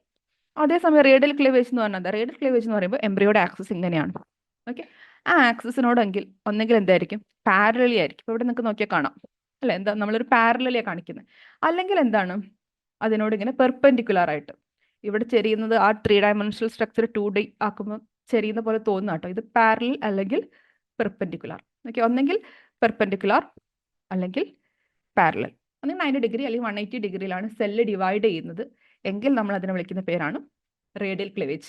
അപ്പോൾ ഇങ്ങനെ ഡിവൈഡ് ചെയ്യുന്നതുകൊണ്ട് സെല്ല് ഇങ്ങനെ ഒന്ന് ചെരിഞ്ഞോ അല്ലെങ്കിൽ നേരെയോ 180 ഡിഗ്രിയിൽ ഡിവൈഡ് ചെയ്യുന്നതുകൊണ്ട് എന്തെങ്കിലും ഡിഫറൻസ് ഉണ്ടോ, എന്തെങ്കിലും ഫേറ്റ് മാപ്പിൽ എന്തെങ്കിലും ഡിഫറൻസ് ഉണ്ടോ, ഉണ്ട്. അതെന്താന്ന് വെച്ചാൽ ഇങ്ങനെ സ്പൈറലി ഡിവൈഡ് ചെയ്യുന്ന സെൽസിനെ, ആ സെൽസ് എങ്ങനെ ഫോം ചെയ്യുന്നു നോക്കിയാൽ നമുക്ക് ഇവിടെ കാണാം. കണ്ടോ, ആദ്യം ഇങ്ങനെ കുറച്ച് സെൽസ് ഉണ്ടായിരുന്നു. ഓക്കെ, പിന്നെ കുറച്ച് സെൽസ് ഇങ്ങനെ ഉണ്ട്. ഇത് ഒരു സെല്ല് ഇങ്ങനെ ഫോം ചെയ്യും, അതിൻ്റെ അപ്പുറത്ത് മുകളിൽ കുറച്ച് സെല്ല് ഫോം ചെയ്യുന്നുള്ളൂ. അതിന് പ്രത്യേകിച്ച് ഒരു കൃത്യമായ ഒരു ഓർഡർ നമുക്ക് പറയാൻ പറ്റില്ല. പക്ഷെ ഇവിടെ എന്താ, ഇവിടെ കണ്ടോ കൃത്യമായിട്ട് ഒരു സെല്ല് അതിൻ്റെ മുകളിൽ കോൺഗ്രുവൻ്റ് ആയിട്ട് കംപ്ലീറ്റ് ആയിട്ട് നമുക്ക് എക്സാക്ട്ലി പ്ലേസ് ചെയ്യാൻ പറ്റുന്ന രീതിയിൽ അടുത്ത ലെയർ, പിന്നെ അതിൻ്റെ മുകളിൽ അടുത്ത ലെയർ, അങ്ങനെ ആയിരിക്കും സെല്ല് ഫോം ചെയ്ത് വരിക. അപ്പം ഇത് മനസ്സിലാക്കുകയാണെങ്കിൽ ഈ ഡയഗ്രം നോക്കിയാലും മതി. നമ്മളൊരു 10 മാർക്കിൻ്റെ ക്വസ്റ്റൻ ആണ്, നമ്മളടുത്തൊരു 20 മാർക്കിൻ്റെ ടോപ്പിക്കിൽ ചോദിക്കാവുന്നതാണ്. അങ്ങനെ ചോദിക്കുകയാണെങ്കിൽ നിങ്ങൾ ഓരോരുത്തർ എഴുതി നോക്കുക, നിങ്ങൾ ഹാൻഡ് റൈറ്റിംഗ് വെച്ച് അത് ചിലപ്പോൾ ഡിഫർ ചെയ്യാം. അപ്പം അതിനനുസരിച്ച് നിങ്ങൾക്ക് ആവശ്യമുള്ള ഡയഗ്രം എടുക്കാം. ഓക്കെ, ഇപ്പോൾ ഇവിടെ നിങ്ങൾക്ക് നോക്കി കാണാം, ഈ സെൽസ് ഡിവൈഡ് ചെയ്തിട്ട് രണ്ട് നമുക്ക് ഫൈനലി നോക്കുമ്പോൾ കാണുമ്പോൾ ഒരുപോലെ തോന്നും. പക്ഷെ ഇവിടെ ഈ സെൽസ് നമുക്ക് കൃത്യമായിട്ട് ഒന്നിനു മുകളിൽ ഒന്നെന്ന് പറയാൻ പറ്റില്ല. ഇവിടെ എന്തായിരിക്കും, ഒരു ലെയറിൻ്റെ മുകളിൽ കൃത്യമായിട്ട് നമ്മൾ ഒരു ഒരേ സൈസിലുള്ള പുസ്തകങ്ങൾ അട്ടയ്ക്ക് വെക്കുന്ന പോലെ കൃത്യമായിട്ടൊരു ഷേപ്പിലായിരിക്കും ഡിറ്ററോസ്റ്റോംസിൻ്റെ സെല്ലിൻ്റെ ഫേറ്റ് ഒക്കെ പറയാം. ഓക്കെ, അതാണ് അതിൻ്റെ ഒരു മീനിങ്. ഐ മീൻ സ്പൈറൽ ക്ലീവേജിൻ്റെയും റേഡിയൽ ക്ലീവേജിൻ്റെയും ഒരു തോട്ട്, ഡിവൈഡ് ചെയ്യുന്നതിൻ്റെ ഫേറ്റിൻ്റെ ഒരു കാര്യം. പിന്നെ വേണമെങ്കിൽ നിങ്ങൾക്ക് അഡീഷണലി ഇന്നോവേറ്റീവ് ആയിട്ട് വേണമെങ്കിൽ ഞാൻ പറഞ്ഞു 20 മാർക്കിന്റെ ക്വസ്റ്റ്യൻ ചോദിക്കുകയാണെങ്കിൽ നമ്മൾ ഡയഗ്രാംസും കൺസെപ്റ്റും ഒക്കെ ഇന്നോവേറ്റീവ് ആക്കുന്നതോറും നമുക്ക് മാർക്ക് കിട്ടാനുള്ള സാധ്യത കൂടുക ചെയ്യാം. ഓക്കെ, അപ്പൊ നമുക്ക് വേണമെങ്കിൽ അതിന്റെ ഒരു വേറൊരു പെർസ്പെക്റ്റീവ് കൂടി ചിന്തിച്ച് ഇവിടെ പറയാം. അതായത് ഈ പറയുന്ന സ്പൈറൽ ക്ലീവേജ് എവിടെ കാണാം? ആദ്യത്തെ ഗ്രൂപ്പിൽ. ഓക്കെ, സ്പൈറൽ ക്ലീവേജ് ആവുന്ന സമയത്ത് ആ ഒരു ഗ്രൂപ്പിന് എടുക്കണം, അതായത് ആർത്രോപോഡ് എടുക്കാന്ന് വിചാരിക്കാം. ഓക്കെ, ഈ 4 സെൽഡ് ആയിട്ടുള്ള കണ്ടീഷൻ ഇനീഷ്യൽ സ്റ്റേജിൽ നമ്മൾ ഒരു സെല്ലിനെ ഇങ്ങ് വേർതിരിച്ചെടുത്തു, മുറിച്ചെടുത്തു. എന്നിട്ട് നമ്മൾ ആ സെല്ല് എന്തെങ്കിലും ആവോ നോക്കുകയാണ്. എംബ്രിയോളജിക്കൽ ഫേസിൽ 4 സെല്ലുള്ള സമയത്ത് ഒരു സെല്ലിനെ അങ്ങ് കട്ട് ചെയ്തെടുത്തിട്ട് ആ സെല്ലിന് എന്തെങ്കിലും മാറ്റം സംഭവിക്കുന്നുണ്ടോ നോക്കുകയാണെങ്കിൽ ഇതൊന്നും ഉണ്ടാവില്ല, അത് അങ്ങ് ഡീജനറേറ്റ് ചെയ്ത് പോകുന്നതായിട്ട് കാണാൻ പറ്റും. ഓക്കെ, അതേസമയം നമ്മൾ കോർഡേറ്റ് എടുക്കുകയാണ്. ഓക്കെ, അല്ലെങ്കിൽ ഹ്യൂമൻ എംബ്രിയോയുടെ ഫോർമേഷന്റെ സമയത്ത് നമ്മൾ ഒരു സെല്ലിന്, അതായത് 4 സെല്ലൊക്കെ ഇനീഷ്യൽ കേസ് ആണ് പറയുന്നത്, കുറേ വലുതായിട്ടല്ല, 4 ജസ്റ്റ് ആ ഫെർട്ടിലൈസേഷൻ കഴിഞ്ഞ് ഒരു 4 സെല്ലൊക്കെ ആവുന്ന സമയത്ത് നമ്മൾ ഒരു സെല്ലിനെ അങ്ങ് മാറ്റിയെടുത്ത് കഴിഞ്ഞാൽ നമുക്ക് എന്ത് കാണാൻ പറ്റും? ഈ സെല്ലിൽ നിന്ന് ഒരു നോർമൽ എംബ്രിയോ ഡെവലപ്പ് ചെയ്യുന്നതായിട്ട് കാണാൻ പറ്റും.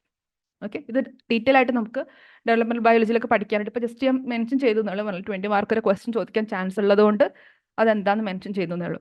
അത് ഒരു നോർമൽ ഓർഗാനിസമായിട്ട് മാറുന്നതായിട്ട് കാണാൻ പറ്റും. അപ്പോൾ ഇതെന്തുകൊണ്ടാണ്? ഇതിനെയാണ് നമുക്ക് ഡിറ്റർമിനേറ്റ് ക്ലീവേജ്, ഇൻഡിറ്റർമിനേറ്റ് ക്ലീവേജ് എന്ന് പറയുന്നത്. ഓക്കെ, ഡിറ്റർമിനേറ്റ് ക്ലീവേജ് എന്ന് പറഞ്ഞാൽ ഇതെന്താവണം, അതായത് ഇപ്പോൾ 4 സെല്ലുണ്ട്. ഇപ്പോൾ സപ്പോസ് ഈ സെല്ല് ഹാർട്ടാണ് ആവേണ്ടിയിരുന്നത്. ഓക്കെ, ഇത് ബ്രെയിൻ ആണ്, ഇത് ലിവർ ആണ്, ഇത് കിഡ്നി ആണെന്ന് വിചാരിക്കുക സപ്പോസ്. അപ്പൊ നമ്മൾ ലിവർ ആവേണ്ട സെല്ലിന് അത് നേരത്തെ തീരുമാനിച്ചതാണ്, that this should be liver or this should be heart എന്ന് പ്രീ ഡിറ്റർമൈൻഡ്, മുന്നേ ഡിറ്റർമൈൻഡ് ആണ് ആ സെല്ലിന്റെ ഫേറ്റ് ആ സെല്ലിന്റെ അകത്ത്. ഓക്കെ, അപ്പൊ നമ്മൾ ലിവർ ആവേണ്ടിയിരുന്ന സെല്ലിനെ നമ്മൾ മാറ്റിയെടുത്ത് മുറിച്ച് വെച്ചാൽ അതിന് പിന്നെ എന്ത് ചെയ്യാൻ പറ്റില്ല, കംപ്ലീറ്റ് ഓർഗാൻസ് ആവാനുള്ള കഴിവൊന്നുമില്ല, അതങ്ങ് നശിച്ചു പോവുക ചെയ്യാം. അതേസമയം ഇവിടെ എന്താണ്, ഇത് പ്രീ ഡിറ്റർമൈൻഡ് അല്ല, ഇതിനും എല്ലാം ആവാനുള്ള പൊട്ടൻഷ്യൽ ഇതിന്റെ അകത്തുണ്ട്, ഇതിനും എല്ലാം ആവാനുള്ള പൊട്ടൻഷ്യൽ ഇതിന്റെ അകത്തുണ്ട്, ഇതിനുമുണ്ട്. ഓക്കെ, എന്നിട്ട് ഈ സെൽസ് പരസ്പരം ഇങ്ങനെ ഇന്ററാക്ട് ചെയ്യും. എന്നിട്ട് ഓരോ ഫേസ് എത്തുന്ന സമയത്ത് ഈ സെൽ ഇങ്ങോട്ടും ഒക്കെ ഇന്ററാക്ട് ചെയ്യുന്നുണ്ടായിരിക്കും. ഫേസ് എത്തുന്ന സമയത്ത് പറയും ഓക്കെ ഇത് ലിവർ ആവാം, ഇത് ബ്രെയിൻ ആവാം, ഇത് ഹാർട്ട് ആവാം. അതെന്താണ്? ഇൻഡിറ്റർമിനേറ്റ് ആണ്, അതായത് മുന്നേ തീരുമാനിച്ചതല്ല, മുന്നേ പ്രീവിയസ്ലി തന്നെ അത് ഡിറ്റർമൈൻഡ് അല്ല, അത് സാഹചര്യം അനുസരിച്ച് ഓർഗാനിസം ഉണ്ടാവുന്നതിനനുസരിച്ചാണ് അതിന്റെ ഫേറ്റ് ഡെവലപ്പ് ചെയ്യുന്നത്. ഓക്കെ, അപ്പൊ ഇവിടെ നമ്മളൊരു ഗ്രൂപ്പിനെ ഇങ്ങനെ കട്ട് ചെയ്ത് മാറ്റിക്കളഞ്ഞ് എന്ത് പറ്റും? അതേ പറഞ്ഞാൽ ഏർലി സ്റ്റേജ് ആണ്, കുറേ കാലം കഴിഞ്ഞിട്ട് എംബ്രിയോ 4 മാസം കഴിഞ്ഞിട്ട് ഇങ്ങനെ വേർതിരിച്ച് അങ്ങനെ ഓർഗാനിസ് ആവുന്നില്ല. ആ 4 സെല്ലൊക്കെ ആവുന്ന സമയത്ത് നമ്മൾ വേർതിരിച്ച് എന്ത് പറ്റും? ഇവിടെ പുതിയൊരു എംബ്രിയോ ഉണ്ടാവാൻ പറ്റും. വേണമെങ്കിൽ ട്വിൻസ് ഒക്കെ ഉണ്ടാവുന്ന ഏർലി കണ്ടീഷൻസിൽ ഇങ്ങനെ സംഭവിച്ചാലും ട്വിൻ ഫോർമേഷൻ ഒക്കെ ഉണ്ടാവും. ഓക്കെ, അപ്പൊ ഇതിനെ നമ്മൾ സെപ്പറേറ്റ് ചെയ്തെടുത്താൽ അതിന് കംപ്ലീറ്റ് ആയിട്ടുള്ള ഒരു പുതിയ എംബ്രിയോ ഉണ്ടാവാനുള്ള കഴിവുണ്ട്, അത് ഇവിടെ ഉണ്ടാവില്ല. ഓക്കെ, ഇത് എന്തിനാ പറഞ്ഞതെന്ന് വെച്ചാൽ ഈ ഡിറ്റർമിനേറ്റ് ക്ലീവേജ്, ഇൻഡിറ്റർമിനേറ്റ് ക്ലീവേജ് എന്താണെന്ന് മനസ്സിലാക്കാൻ വേണ്ടിയിട്ടാണ്. ഓക്കെ, അപ്പൊ നമുക്ക് ജസ്റ്റ് ഒരു ടേബിൾ നോക്കാം, സ്പൈറൽ ക്ലീവേജിന്റെയും റേഡിയൽ ക്ലീവേജിന്റെയും ഡിഫറൻസ് എന്താണെന്നുള്ളത്. ഓക്കെ, സ്പൈറൽ ക്ലീവേജ് എന്ന് പറയുമ്പോൾ ഞാൻ പറഞ്ഞു എന്താണ്, ഡയഗണലി അല്ലെങ്കിൽ ഒരു ആംഗിൾ ഒബ്ലിക്ലി ആണ് ഈ സെൽ ഡിവിഷൻ നടക്കുന്നത്. റേഡിയൽ ക്ലീവേജ് എന്ന് പറഞ്ഞാൽ എന്താ, ഒന്നുകിൽ പാരലൽ അല്ലെങ്കിൽ perpendicular to the axis of the embryo. എനിക്ക് ആക്സിസിന് പോളാർ ആക്സിസ് എന്ന് കൊടുത്തേ ഉള്ളൂ. ഇനി സെൽസ് എങ്ങനെ അറേഞ്ച് ചെയ്യുന്നു? സെൽസ് സ്പൈറലി ആണ്, ഒന്ന് റേഡിയൽ പാറ്റേണിലാണ് അറേഞ്ച് ചെയ്യുന്നത്. സെൽസ് ഇങ്ങനെ ഓവർലാപ്പ് ചെയ്തിട്ട് do not directly one above the other, അതായത് മുകളിൽ വരും, പക്ഷെ one above the other exactly placed അല്ല, കോൺഗ്രുവൻ്റ്ലി പ്ലേസ്ഡ് അല്ല. ഇവിടെ എങ്ങനെയാണ്? എക്സാക്ട്ലി സ്റ്റാക്ക് ചെയ്ത് കോൺഗ്രുവൻ്റ്ലി സ്റ്റാക്ക് ചെയ്തിട്ടായിരിക്കും ഉണ്ടാവുക. ഓക്കെ, ഇവിടെ റിസൾട്ടിങ് എംബ്രിയോ എന്തായിരിക്കും? ഡിറ്റർമിനേറ്റ് ക്ലീവേജ് ആണ്. അത് കാണിക്കാൻ വേണ്ടിയിട്ടാണ് ഞാൻ എക്സ്പ്ലനേഷൻ പറഞ്ഞത്. വെറുതെ ടേബിൾ ഡിറ്റർമിനേറ്റ് എന്ന് ഓർത്താൽ നിങ്ങൾക്ക് മനസ്സിലാവില്ലല്ലോ. അതായത് മുന്നേ തീരുമാനിച്ചിട്ടുണ്ട് ഏത് ഹാർട്ട് ആവണം ഏത് ലിവർ ആവണം എന്ന് മുന്നേ തീരുമാനിച്ചിട്ടുണ്ട്. ഓക്കെ, അതേസമയം ഇവിടെ എന്താണ്? ഇൻഡിറ്റർമിനേറ്റ് ആണ്. ഫ്യൂച്ചറിൽ സാഹചര്യം അനുസരിച്ച് സെൽസ് ഒക്കെ ഇന്ററാക്ട് ചെയ്തിട്ടാണ് ഓരോന്നിന്റെ ഫേറ്റ് നിർണ്ണയിക്കപ്പെടാം. ഓക്കെ, ഇനി സെൽഫ് ഫേറ്റ് പ്രീ ഡിറ്റർമൈൻഡ് ആണ്. ഇപ്പൊ എക്സാമ്പിൾസ് കൊടുക്കാം, ഇവിടെയും എക്സാമ്പിൾസ് കൊടുക്കാം. ഓക്കെ, റെഗുലേഷൻ നമുക്ക് പറ്റുമെങ്കിൽ കൊടുക്കാം. അതായത് ഇവിടെ സൈറ്റോപ്ലാസ്മിക് ഡിറ്റർമിനൻസ് ആൻഡ് ലോക്കലൈസ്ഡ് ഫാക്ടേഴ്സിനൊക്കെ ഒരു റോൾ ഉണ്ട്. അതായത് സെൽസിനെ നമ്മളങ്ങ് വേർതിരിച്ചാൽ അതിന് പിന്നെ അതാവാനുള്ള കഴിവില്ല. ഓക്കെ, ആ ലിവർ ആവാനുള്ള സെൽസിന് ലിവർ ആവാനുള്ള മാത്രം കഴിവേ ഉള്ളൂ. പക്ഷെ ഇവിടെ എങ്ങനെയാണ്? എൻവയോൺമെന്റ് ആയിട്ടൊക്കെ അത് തീരുമാനിക്കും. അതായത് ഹാർട്ടിന് അവിടേക്ക് എത്തുമ്പോഴാണ് പതിയെ ഹാർട്ട് സെൽസ് ഒക്കെ ആയിട്ട് ഫോം ചെയ്യുക. സെൽസ് ഇങ്ങനെ മൈഗ്രേറ്റ് ചെയ്ത് ആദ്യം സ്റ്റെം സെൽസ് ആയിരിക്കും, ഹാർട്ടിന് ആ റീജിയനിൽ എത്തിക്കഴിഞ്ഞാൽ ഓക്കെ നമുക്കിനി ഹാർട്ട് ആവാം, ബ്രെയിൻ അങ്ങോട്ട് എത്തുമ്പോൾ ബ്രെയിൻ ആവാം. അപ്പൊ എക്സ്റ്റേണൽ ക്യൂസ് ഒക്കെ ഇന്ററാക്ട് ചെയ്യുന്നത് എവിടെയാണ്? റേഡിയൽ ക്ലീവേജിന്റെ സമയത്താണ്. ഇപ്പൊ നിങ്ങൾ ഒരു 10 മാർക്കിന്റെ ക്വസ്റ്റൻ ആയിട്ട് സ്പൈറൽ ക്ലീവേജ് റേഡിയൽ ക്ലീവേജ് എന്താണെന്ന് ചോദിച്ചാൽ അത് സിലബസിൽ ഇല്ലാത്ത വിചാരിക്കരുത്. അത് പ്രൊട്ടോസ്റ്റോംസിന്റെയും ലിട്രോസ്റ്റോംസിന്റെയും ടോപ്പിക്കിന്റെ അകത്ത് വരുന്ന ഒരു സബ് ടോപ്പിക് ആണ്. ഇപ്പൊ സിലബസിൽ ചിലപ്പോൾ നമുക്കത് കാണാൻ പറ്റണമെന്നില്ല, വേണമെങ്കിൽ ഒരു 10 മാർക്കിന്റെ ക്വസ്റ്റൻ ആയിട്ട് നമുക്ക് എക്സ്പെക്ട് ചെയ്യാം. ഓക്കെ, അപ്പൊ അത് മനസ്സിലാക്കാൻ വേണ്ടിയിട്ടാണ് പറഞ്ഞത്. അപ്പൊ ആദ്യം നമ്മൾ പ്രൊട്ടോസ്റ്റോം ലിട്രോസ്റ്റോംസിന്റെ ക്ലാസിഫിക്കേഷനിലെ ഫസ്റ്റ് തോട്ടാണ് സെൽ ഡിവിഷൻ. ഇത് ക്ലിയർ ആണോ? സെൽ ഡിവിഷൻ ആസ്പെക്ട് മനസ്സിലായോ? അങ്ങനെയാണ് രണ്ടാമത്തെ ആസ്പെക്ട് പറയാം. ഓക്കെ അല്ലേ? സൗണ്ട് ബ്രേക്ക് ആവുന്നൊന്നുമില്ലല്ലോ? ഓക്കെ. അപ്പൊ ഇനി രണ്ടാമത്തെ തോട്ടാണ് സീലോം എങ്ങനെ ഫോം ചെയ്യുന്നു. ഓക്കെ, അപ്പൊ നമ്മൾ പറഞ്ഞു ഒന്ന് സെൽ ഡിവിഷന്റെ ബേസിസിൽ നമ്മൾ പറയും. രണ്ടാമത്തെ കാര്യം പറയുന്നത് എങ്ങനെയാണ് സീലോം ഫോം ചെയ്യുന്നത്. ഓക്കെ, സീലോം ഫോം ചെയ്യുന്നത് എങ്ങനെയാണെന്ന് വെച്ചാൽ സീലോം ഫൈനലി ഉണ്ടായിട്ട് വരുമ്പോൾ നമ്മളിപ്പോൾ ഓവറോൾ നോക്കുകയാണെങ്കിൽ ഇതും ഒരുപോലെ ഇരിക്കും കാണാൻ അല്ലേ. അതായത് ഫൈനലി കാണുമ്പോൾ ഒരുപോലെയൊക്കെ തോന്നും, പക്ഷേ ഈ ഫോർമേഷൻ അതിന് ഡെവലപ്മെന്റിൽ കുറച്ച് വ്യത്യാസമുണ്ട്. ഓക്കെ, അപ്പൊ ഇവിടെ നോക്കാൻ നിങ്ങൾക്ക് കാണാം, നമ്മുടെ ആദ്യം എക്ടോഡേം ഉണ്ടായിരുന്നു. ഓക്കെ, ഉള്ളിൽ എൻഡോഡേം ഉണ്ട്. ഓക്കെ, ഇവിടെ എന്താണ് ഒരു സ്പേസ് ഉണ്ട്, ബ്ലാസ്റ്റോപോർ ഉണ്ട്. ഓക്കെ, ഇവിടെ ഇങ്ങനെ ആരുണ്ടായിട്ട് വരാണ്, പ്രിമിറ്റീവ് ഗട്ട് ഫോം ചെയ്ത് വരാണ്. ഓക്കെ, പ്രിമിറ്റീവ് ഗട്ടിനെ നമ്മൾ വിളിക്കുന്ന പേരാണ് ആർക്കെൻഡറോൺ. നോട്ടിലുണ്ട് ആർക്കെൻഡ്രോൺ. ആർക്കെൻഡ്രോൺ എന്ന് ആർക്കി, എൻഡറോൺ എന്ന് പറഞ്ഞാൽ ഗട്ട് എന്നാണ് അർത്ഥം. അപ്പോൾ ആർക്കെൻഡറോൺ എന്ന് പറഞ്ഞാൽ പണ്ട് പ്രിമിറ്റീവ്ലി ഫോം ചെയ്ത് വരും, നമുക്ക് എംബ്രിയോളജിക്കൽ ഫേസിൽ ആദ്യം ഉണ്ടാവുന്ന ഗട്ട്, അതാണ് ആർക്കെൻഡറോൺ. ഓക്കെ, അപ്പോൾ നമ്മുടെ ഞാൻ ഓൾറെഡി പറഞ്ഞു എൻഡോഡേം എന്നാണ് ഗട്ടൊക്കെ ഫോം ചെയ്ത് വരിക. അപ്പോൾ ഇവിടെ ഇങ്ങനെ പതിയെ പതിയെ നമ്മുടെ ഗട്ടൊക്കെ ഇങ്ങനെ ഉണ്ടായി വരികയാണ്, അതായത് ആർക്കെൻഡ്രോൺ ഒക്കെ ഫോം ചെയ്ത് വരികയാണ്. ഓക്കെ, അപ്പോൾ ആ സമയത്ത് എന്തുണ്ടായിരിക്കും, നമ്മുടെ മീസോഡേമിന്റെ പ്രീകേഴ്സർ, മീസോഡേമിന്റെ ആദ്യത്തെ ഫോം ഓഫ് സെൽസ് ഇവിടെ ഇങ്ങനെ ഉണ്ടായിരിക്കും. കാരണം അവിടെ ഇങ്ങനെ കുത്തായിട്ട് അതിങ്ങനെ ഉണ്ട്. എന്നിട്ട് പതിയെ എന്ത് പറ്റും, ഈ സെൽസിന് അത് ഫോം ചെയ്ത് വരുന്ന സമയത്ത്, അതായത് ഇങ്ങനെ ഉണ്ടായി വരുന്നുണ്ടാവും. ഓക്കെ, ഇപ്പോൾ കാണിക്കുകയാണെങ്കിൽ ഇതിങ്ങനെ ഉണ്ടായി വരുന്നുണ്ടാവും. ഓക്കെ, രണ്ട് സൈഡിലായിട്ട് ഇതിങ്ങനെ ഉണ്ടായി വരുന്നുണ്ടാവും. അപ്പോൾ ആ സമയത്ത് ഇതിൻ്റെ അകത്ത് ഇങ്ങനെ ഒരു ഗ്യാപ്പ് ഫോം ചെയ്യും. ഓക്കെ, കാരണം സീലോം എന്ന് പറഞ്ഞാൽ ഗ്യാപ്പാണല്ലോ. അപ്പോൾ മീസോഡോമിൻ്റെ അകത്ത് പതിയെ സ്പ്ലിറ്റ് ഉണ്ടായിട്ട് ഗ്യാപ്പ് ഫോം ചെയ്ത് വരും. That is split in mesoderm. Mesoderm ഇങ്ങനെ ഫോം ചെയ്യുമ്പോൾ ആ ഫോർമേഷൻ്റെ സമയത്ത് ഇങ്ങനെ ഒരു സ്പ്ലിറ്റ് ഉണ്ടായിട്ട് വരും. എന്നിട്ട് പതിയെ പതിയെ കണ്ട ആ സ്പ്ലിറ്റ് വലുതായിട്ട് സീലോമായിട്ട് മാറും. ഓക്കെ, അങ്ങനെയുള്ള സീലോം ഫോർമേഷനാണ് നമ്മൾ ഷൈസോ സീലോം എന്ന് പറയാം. ഓക്കെ, ഷൈസോ എന്ന് പറഞ്ഞാൽ സ്പ്ലിറ്റ് എന്നാണ് അർത്ഥം. വേർഡ് മീനിങ് സ്പ്ലിറ്റ് എന്നാണ്. അപ്പം സ്പ്ലിറ്റ് ചെയ്തിട്ടാണ് സീലോം ഉണ്ടാവുന്നതെങ്കിൽ എന്തിനാ സ്പ്ലിറ്റ് ചെയ്യുന്നത്? നേരത്തെ പറഞ്ഞു സീലോം എന്ന് പറയുമ്പോൾ രണ്ട് സൈഡിലായിട്ട് മീസോഡോമൽ ലെയർ ഉണ്ടായിരിക്കും അല്ലെ. മീസോഡോമിനെ സ്പ്ലിറ്റ് ചെയ്ത് രണ്ട് സൈഡിൽ ഉണ്ടാവണമെങ്കിൽ ആ മീസോഡോമിന്റെ നടുവിലൂടെ ഇങ്ങനെ ഗ്യാപ്പ് ഉണ്ടായി എന്നല്ലേ അർത്ഥം. അപ്പം മീസോഡോമിനെ സ്പ്ലിറ്റ് ചെയ്തുകൊണ്ടാണ് സീലോം ഉണ്ടായതെങ്കിൽ അതിനെ വിളിക്കുന്ന പേരാണ് ഷൈസോ സീലോം. ഓക്കെ, ഇനി മീസോഡോമിനെ സ്പ്ലിറ്റ് ചെയ്തുകൊണ്ടല്ല, പകരം എങ്ങനെയാണ് ഉണ്ടാവുന്നത്, വേറെ എന്തെങ്കിലും രീതിയിലാണ് ഉണ്ടാവുന്നത്, ആ രണ്ടാമത്തെ ഗ്രൂപ്പിനാണ് നമ്മൾ എൻഡറോസീലോം എന്ന് വിളിക്കുക. ഓക്കെ, അപ്പോൾ എൻഡറോസീലോം എന്ന് പറഞ്ഞാൽ നേരത്തെ പറഞ്ഞു ഇവിടെ എന്തുണ്ടാവുന്നുണ്ട്, ആർക്കെൻഡ്രോൺ ഇങ്ങനെ ഉണ്ടായി വരുന്നുണ്ട്, അല്ലാതെ പ്രിമിറ്റീവ് ഗട്ട് ഇങ്ങനെ ഉണ്ടായി വരുന്നുണ്ട്. ഓക്കെ, അപ്പോൾ പ്രിമിറ്റീവ് ഗട്ട് എന്ന് പതിയെ ഇങ്ങനെ രണ്ട് കണ്ടോ, രണ്ട് ഇവാജിനേഷൻ ഉണ്ടാവും, പുറത്തോട്ട് ഇങ്ങനെ രണ്ട് ഔട്ട് ഗ്രോത്ത് ഉണ്ടാവണം. രണ്ട് മീസോഡോമിന്റെ സ്ട്രക്ചേഴ്സ് ഇങ്ങനെ പുറത്തോട്ട് വളർന്നു വരികയാണ്. ഇവിടെ കണ്ടോ, ഇങ്ങോട്ടും വളർന്നു വരുന്നുണ്ട്, ഇവിടെയും വളർന്നു വരുന്നുണ്ട്. നേരത്തെ ഇവിടെ ഉണ്ടാവുന്നതിന് പകരം ഇവിടെയാണ് ഉണ്ടാവുന്നത്. രണ്ട് ഔട്ട് ഗ്രോത്ത് ആയിട്ട്, ഔട്ട് പോക്കറ്റ് ആയിട്ട്, പുറത്തൊരു പോക്കറ്റ് ആവുന്ന പോലെ വളർന്നു വരികയാണ്. ഓക്കെ, എന്നിട്ട് അതെന്ത് ചെയ്യും, പതിയെ അവിടുന്ന് സെപ്പറേറ്റ് ആവും. ഇവിടുന്ന് അങ്ങ് സെപ്പറേറ്റ് ആവും, ഇവിടുന്ന് അങ്ങ് സെപ്പറേറ്റ് ആവും. കണ്ടോ, രണ്ട് സെപ്പറേറ്റ് പൗച്ചസ് ആയിട്ട് മാറും. എന്നിട്ട് ഫൈനലി അത് ഇതുപോലത്തെ ഒരു സീലോം ആയിട്ട് മാറും. ഇങ്ങനെയാണ് സീലോം ഉണ്ടാവുന്നതെങ്കിൽ അതിനെ വിളിക്കുന്ന പേരാണ് എൻഡറോസീലോം. കാരണം എന്താ, എൻഡറോ എന്ന വാക്കിന് അർത്ഥം എന്താ, ഗട്ട് എന്നാണ്. അപ്പൊ ഗട്ട് മീൻ എൻഡറോന്റെ വാക്കിന് മീനിങ് ഗട്ട്. ഓക്കെ, അപ്പൊ ഗട്ടിൽ നിന്നുണ്ടാവുന്ന സീലോം ആണെങ്കിൽ, അതായത് മീസോഡോം ഉണ്ടാവുന്നത് ഗട്ടിന് രണ്ട് ഔട്ട് ഗ്രോത്ത് ഉണ്ടായി, ആ ഔട്ട് ഗ്രോത്ത് മുറിഞ്ഞു പോയി പിഞ്ച് ഓഫ് ചെയ്തിട്ട് രണ്ട് സെപ്പറേറ്റ് പോക്കറ്റ്സ് ആയിട്ട് മാറി. ഓക്കെ, അങ്ങനെ ആയിക്കഴിഞ്ഞാൽ അങ്ങനെ ഉണ്ടാവുന്ന സീലോം ആണെങ്കിൽ അതിനെ വിളിക്കുന്ന പേരാണ് എൻഡറോസീലോം. ഇതാണ് ഇന്നലെ അൻഷ പറഞ്ഞത്. നിങ്ങൾ ഡയഗ്രാം മനസ്സിലാക്കി കഴിഞ്ഞാൽ എക്സ്പ്ലനേഷൻ ഓട്ടോമാറ്റിക്കലി വരും. ബേസിക്കലി നമ്മുടെ എക്സാം എഴുതുന്നത് ഡയഗ്രത്തിന് എക്സ്പ്ലനേഷൻ ആണ് പലപ്പോഴും നമ്മുടെ ആൻസർ. അപ്പോൾ ഈ ഒരു ഡയഗ്രാം നിങ്ങൾക്ക് അറിയെങ്കിൽ ഇത്രയും ടോപ്പിക്ക് നിങ്ങൾക്ക് സിമ്പിളായിട്ട്, അതായത് വേർഡ്സിലേക്ക് എക്സ്പ്ലെയിൻ ചെയ്യുന്ന വേണ്ടി ഡയഗ്രാം വരച്ച് വെച്ചാൽ മതി. എന്നിട്ട് എന്താണെന്നുള്ള just splitting of the mesoderm and outpocketing of the archenteron എന്ന് എഴുതിയാൽ മതി. ഓക്കെ, അപ്പോൾ ഇങ്ങനെയാണ് ഇവിടെ സീലോം ഉണ്ടാവുന്നത്. അതായത് ഫസ്റ്റ് കേസിൽ മീസോഡോം സ്പ്ലിറ്റ് ചെയ്തുകൊണ്ട് ഉണ്ടാവുന്നു, അതേസമയം എൻഡ്രോസീലോമിന്റെ കേസ് ആവുമ്പോൾ എന്താണ്, ഗട്ടിൽ നിന്ന് ഔട്ട് പോക്കറ്റ് ആയിട്ട് രണ്ട് പോക്കറ്റ് ആയിട്ട് മാറിയിട്ടുണ്ടാവുന്നു. ഓക്കെ, അപ്പോൾ ഇപ്പം നമുക്ക് രണ്ട് സീലോം കിട്ടി. ഇനി ഈ രണ്ട് സീലോമിന്റെ ഡിഫറൻസ് എന്താ? ഞാൻ പറഞ്ഞു ആദ്യം പറഞ്ഞ കാര്യം, അതായത് പ്രോട്ടോസ്റ്റോംസ് ആദ്യം മൗത്ത് ഉണ്ടായി, ഡ്യൂട്ടറോസ്റ്റോംസ് ആദ്യം എന്തുണ്ടായി, രണ്ടാമതായിട്ട് മൗത്ത് ഉണ്ടായി. ഓക്കെ, അതായത് അതിന്റെ ഫേറ്റ് എങ്ങനെയാണ്, എന്തിന്റെ ഫേറ്റാ പറയുന്നത്, ബ്ലാസ്റ്റോപോറിന്റെ ഫേറ്റ് ആണ്. അതായത് നമുക്ക് ഇവിടെ ഉണ്ടായിട്ടുള്ളത്, ഓക്കെ, ഇവിടെ ഉണ്ടായിട്ടുള്ളതിന് രണ്ട് ഓപ്പണിംഗ് ഉണ്ട്. മുകളിൽ ഒരു ഓപ്പണിംഗ് ഉണ്ടാവും, താഴെ ഒരു ഓപ്പണിംഗ് ഉണ്ടാവും. ഇവിടെ ഈ ഓപ്പണിംഗ് കാണിച്ചിട്ടില്ല. ആക്ച്വലി ഇവിടെ ഒരു ഓപ്പണിംഗ് ഉണ്ടായിരിക്കും. സിമ്പിൾ ഡയഗ്രാക്കി കൊടുത്തോണ്ട് വരും. ഇവിടെ ഉദ്ദേശിക്കുന്നത് ഈ സീലോം ഫോർമേഷൻ മാത്രമാണ്, അതുകൊണ്ടാണ് ഈ ഓപ്പണിംഗ് ഇവിടെ കാണിക്കാത്തത്. ഓക്കെ, അപ്പോൾ ഫ്യൂച്ചറിൽ ഇവിടെയും ഒരു ഓപ്പണിംഗ് ഉണ്ടായിരിക്കും, ഇവിടെയും ഒരു ഓപ്പണിംഗ് ഉണ്ടായിരിക്കും. സിമിലർലി ഇവിടെയും ഒരു ഓപ്പണിംഗ് ഉണ്ടാവും, ഇവിടെയും ഒരു ഓപ്പണിംഗ് ഉണ്ടാവും. ഓക്കെ, ഈ ഡയഗ്രാം വരച്ചാൽ മതി. നിങ്ങൾക്ക് മറ്റേത് എക്സ്പ്ലെയിൻ ചെയ്യാൻ വേണ്ടി നേരത്തെ ഡയഗ്രാം കൊടുത്തു എന്നേ ഉള്ളൂ. സെയിം ഡയഗ്രാം ആണ്, എല്ലാം ഓരോരോ ഡയഗ്രാം അല്ല. നിങ്ങൾക്ക് ഏതാ വരയ്ക്കാൻ എളുപ്പം അത് കൊടുത്താൽ മതി. അപ്പോൾ കുറേ ഡയഗ്രാം കണ്ട് പേടിക്കേണ്ട, എല്ലാം ഒരേ കാര്യമാണ് പറയുന്നത്. നിങ്ങൾക്ക് വരയ്ക്കാൻ ഏതാണ് എളുപ്പം അത് കൊടുക്കാം. ഓക്കെ, അപ്പോൾ ഇവിടെ നമുക്ക് രണ്ടും കാണുമ്പോൾ ഒരുപോലെ ഇരിക്കുമെങ്കിലും ഒന്ന് നമ്മുടെ ആദ്യം ഉണ്ടായിരുന്ന ബ്ലാസ്റ്റോപോർ ഫസ്റ്റ് കേസിൽ പ്രോട്ടോസ്റ്റോംസിൽ എന്തായിട്ടാണ് മാറുന്നത്? മൗത്ത് ആയിട്ടാണ് മാറുന്നത്. അപ്പോൾ ഫസ്റ്റ് മൗത്ത് ഉണ്ടായി, അതാണ് പ്രോട്ടോസ്റ്റോംസ്.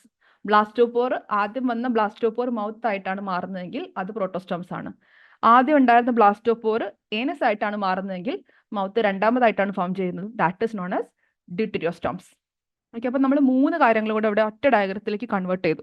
നമ്മൾ നേരത്തെ പറഞ്ഞ 3 ആസ്പെക്ടിനെയും ഇവിടെ സിംഗിൾ ഡയഗ്രത്തിലാണ് റെപ്രസെന്റ് ചെയ്യുന്നത്. അപ്പോൾ ഇവിടെ നിങ്ങൾക്ക് നോക്കി കാണാം, ക്ലീവേജ് ഫസ്റ്റ് ആസ്പെക്ട്, അതായത് സെൽ ഡിവിഷൻ നടക്കുന്നത് സ്പൈറൽ ആൻഡ് ഡിറ്റർമിനേറ്റ് ആണ് അല്ലെ, ചെരിഞ്ഞുണ്ടാവുന്നു. പ്രീ ഡിറ്റർമൈൻഡ് ആയിട്ടുള്ള ഫേറ്റ് ആണ്, സെൽ എന്താവണം എന്നുള്ളത് മുന്നേ തീരുമാനിച്ചിട്ടുണ്ട്. ഓക്കെ, അതേസമയം ഡിട്രോസ്റ്റോംസ് ആവുന്ന സമയത്ത് റേഡിയലി ഉണ്ടാവുന്നത്, ഒന്നെങ്കിൽ പാരലലി സെൽ ഡിവൈഡ് ചെയ്യുന്നു, അല്ലെങ്കിൽ പെർപെൻഡിക്കുലർ ആയിട്ട് സെൽ ഡിവൈഡ് ചെയ്യുന്നു. അതിന്റെ ഫലമായിട്ട് ഉണ്ടാവുന്ന സെൽസ് എന്താണ്? ഇൻഡിറ്റർമിനേറ്റ് ആണ്, നേരത്തെ തീരുമാനിച്ചിട്ടില്ല. സാഹചര്യം അനുസരിച്ച് എക്സ്റ്റേണൽ എൻവയോൺമെന്റ് ആയിട്ടൊക്കെ ഇന്ററാക്ട് ചെയ്തിട്ടാണ് സെല്ല് ഫേറ്റ് തീരുമാനിക്കപ്പെടുന്നത്. ഓക്കെ, രണ്ടാമത്തെ ആസ്പെക്ട് എന്ന് പറയുന്നത് സീലോം ഫോം ചെയ്യുന്നു.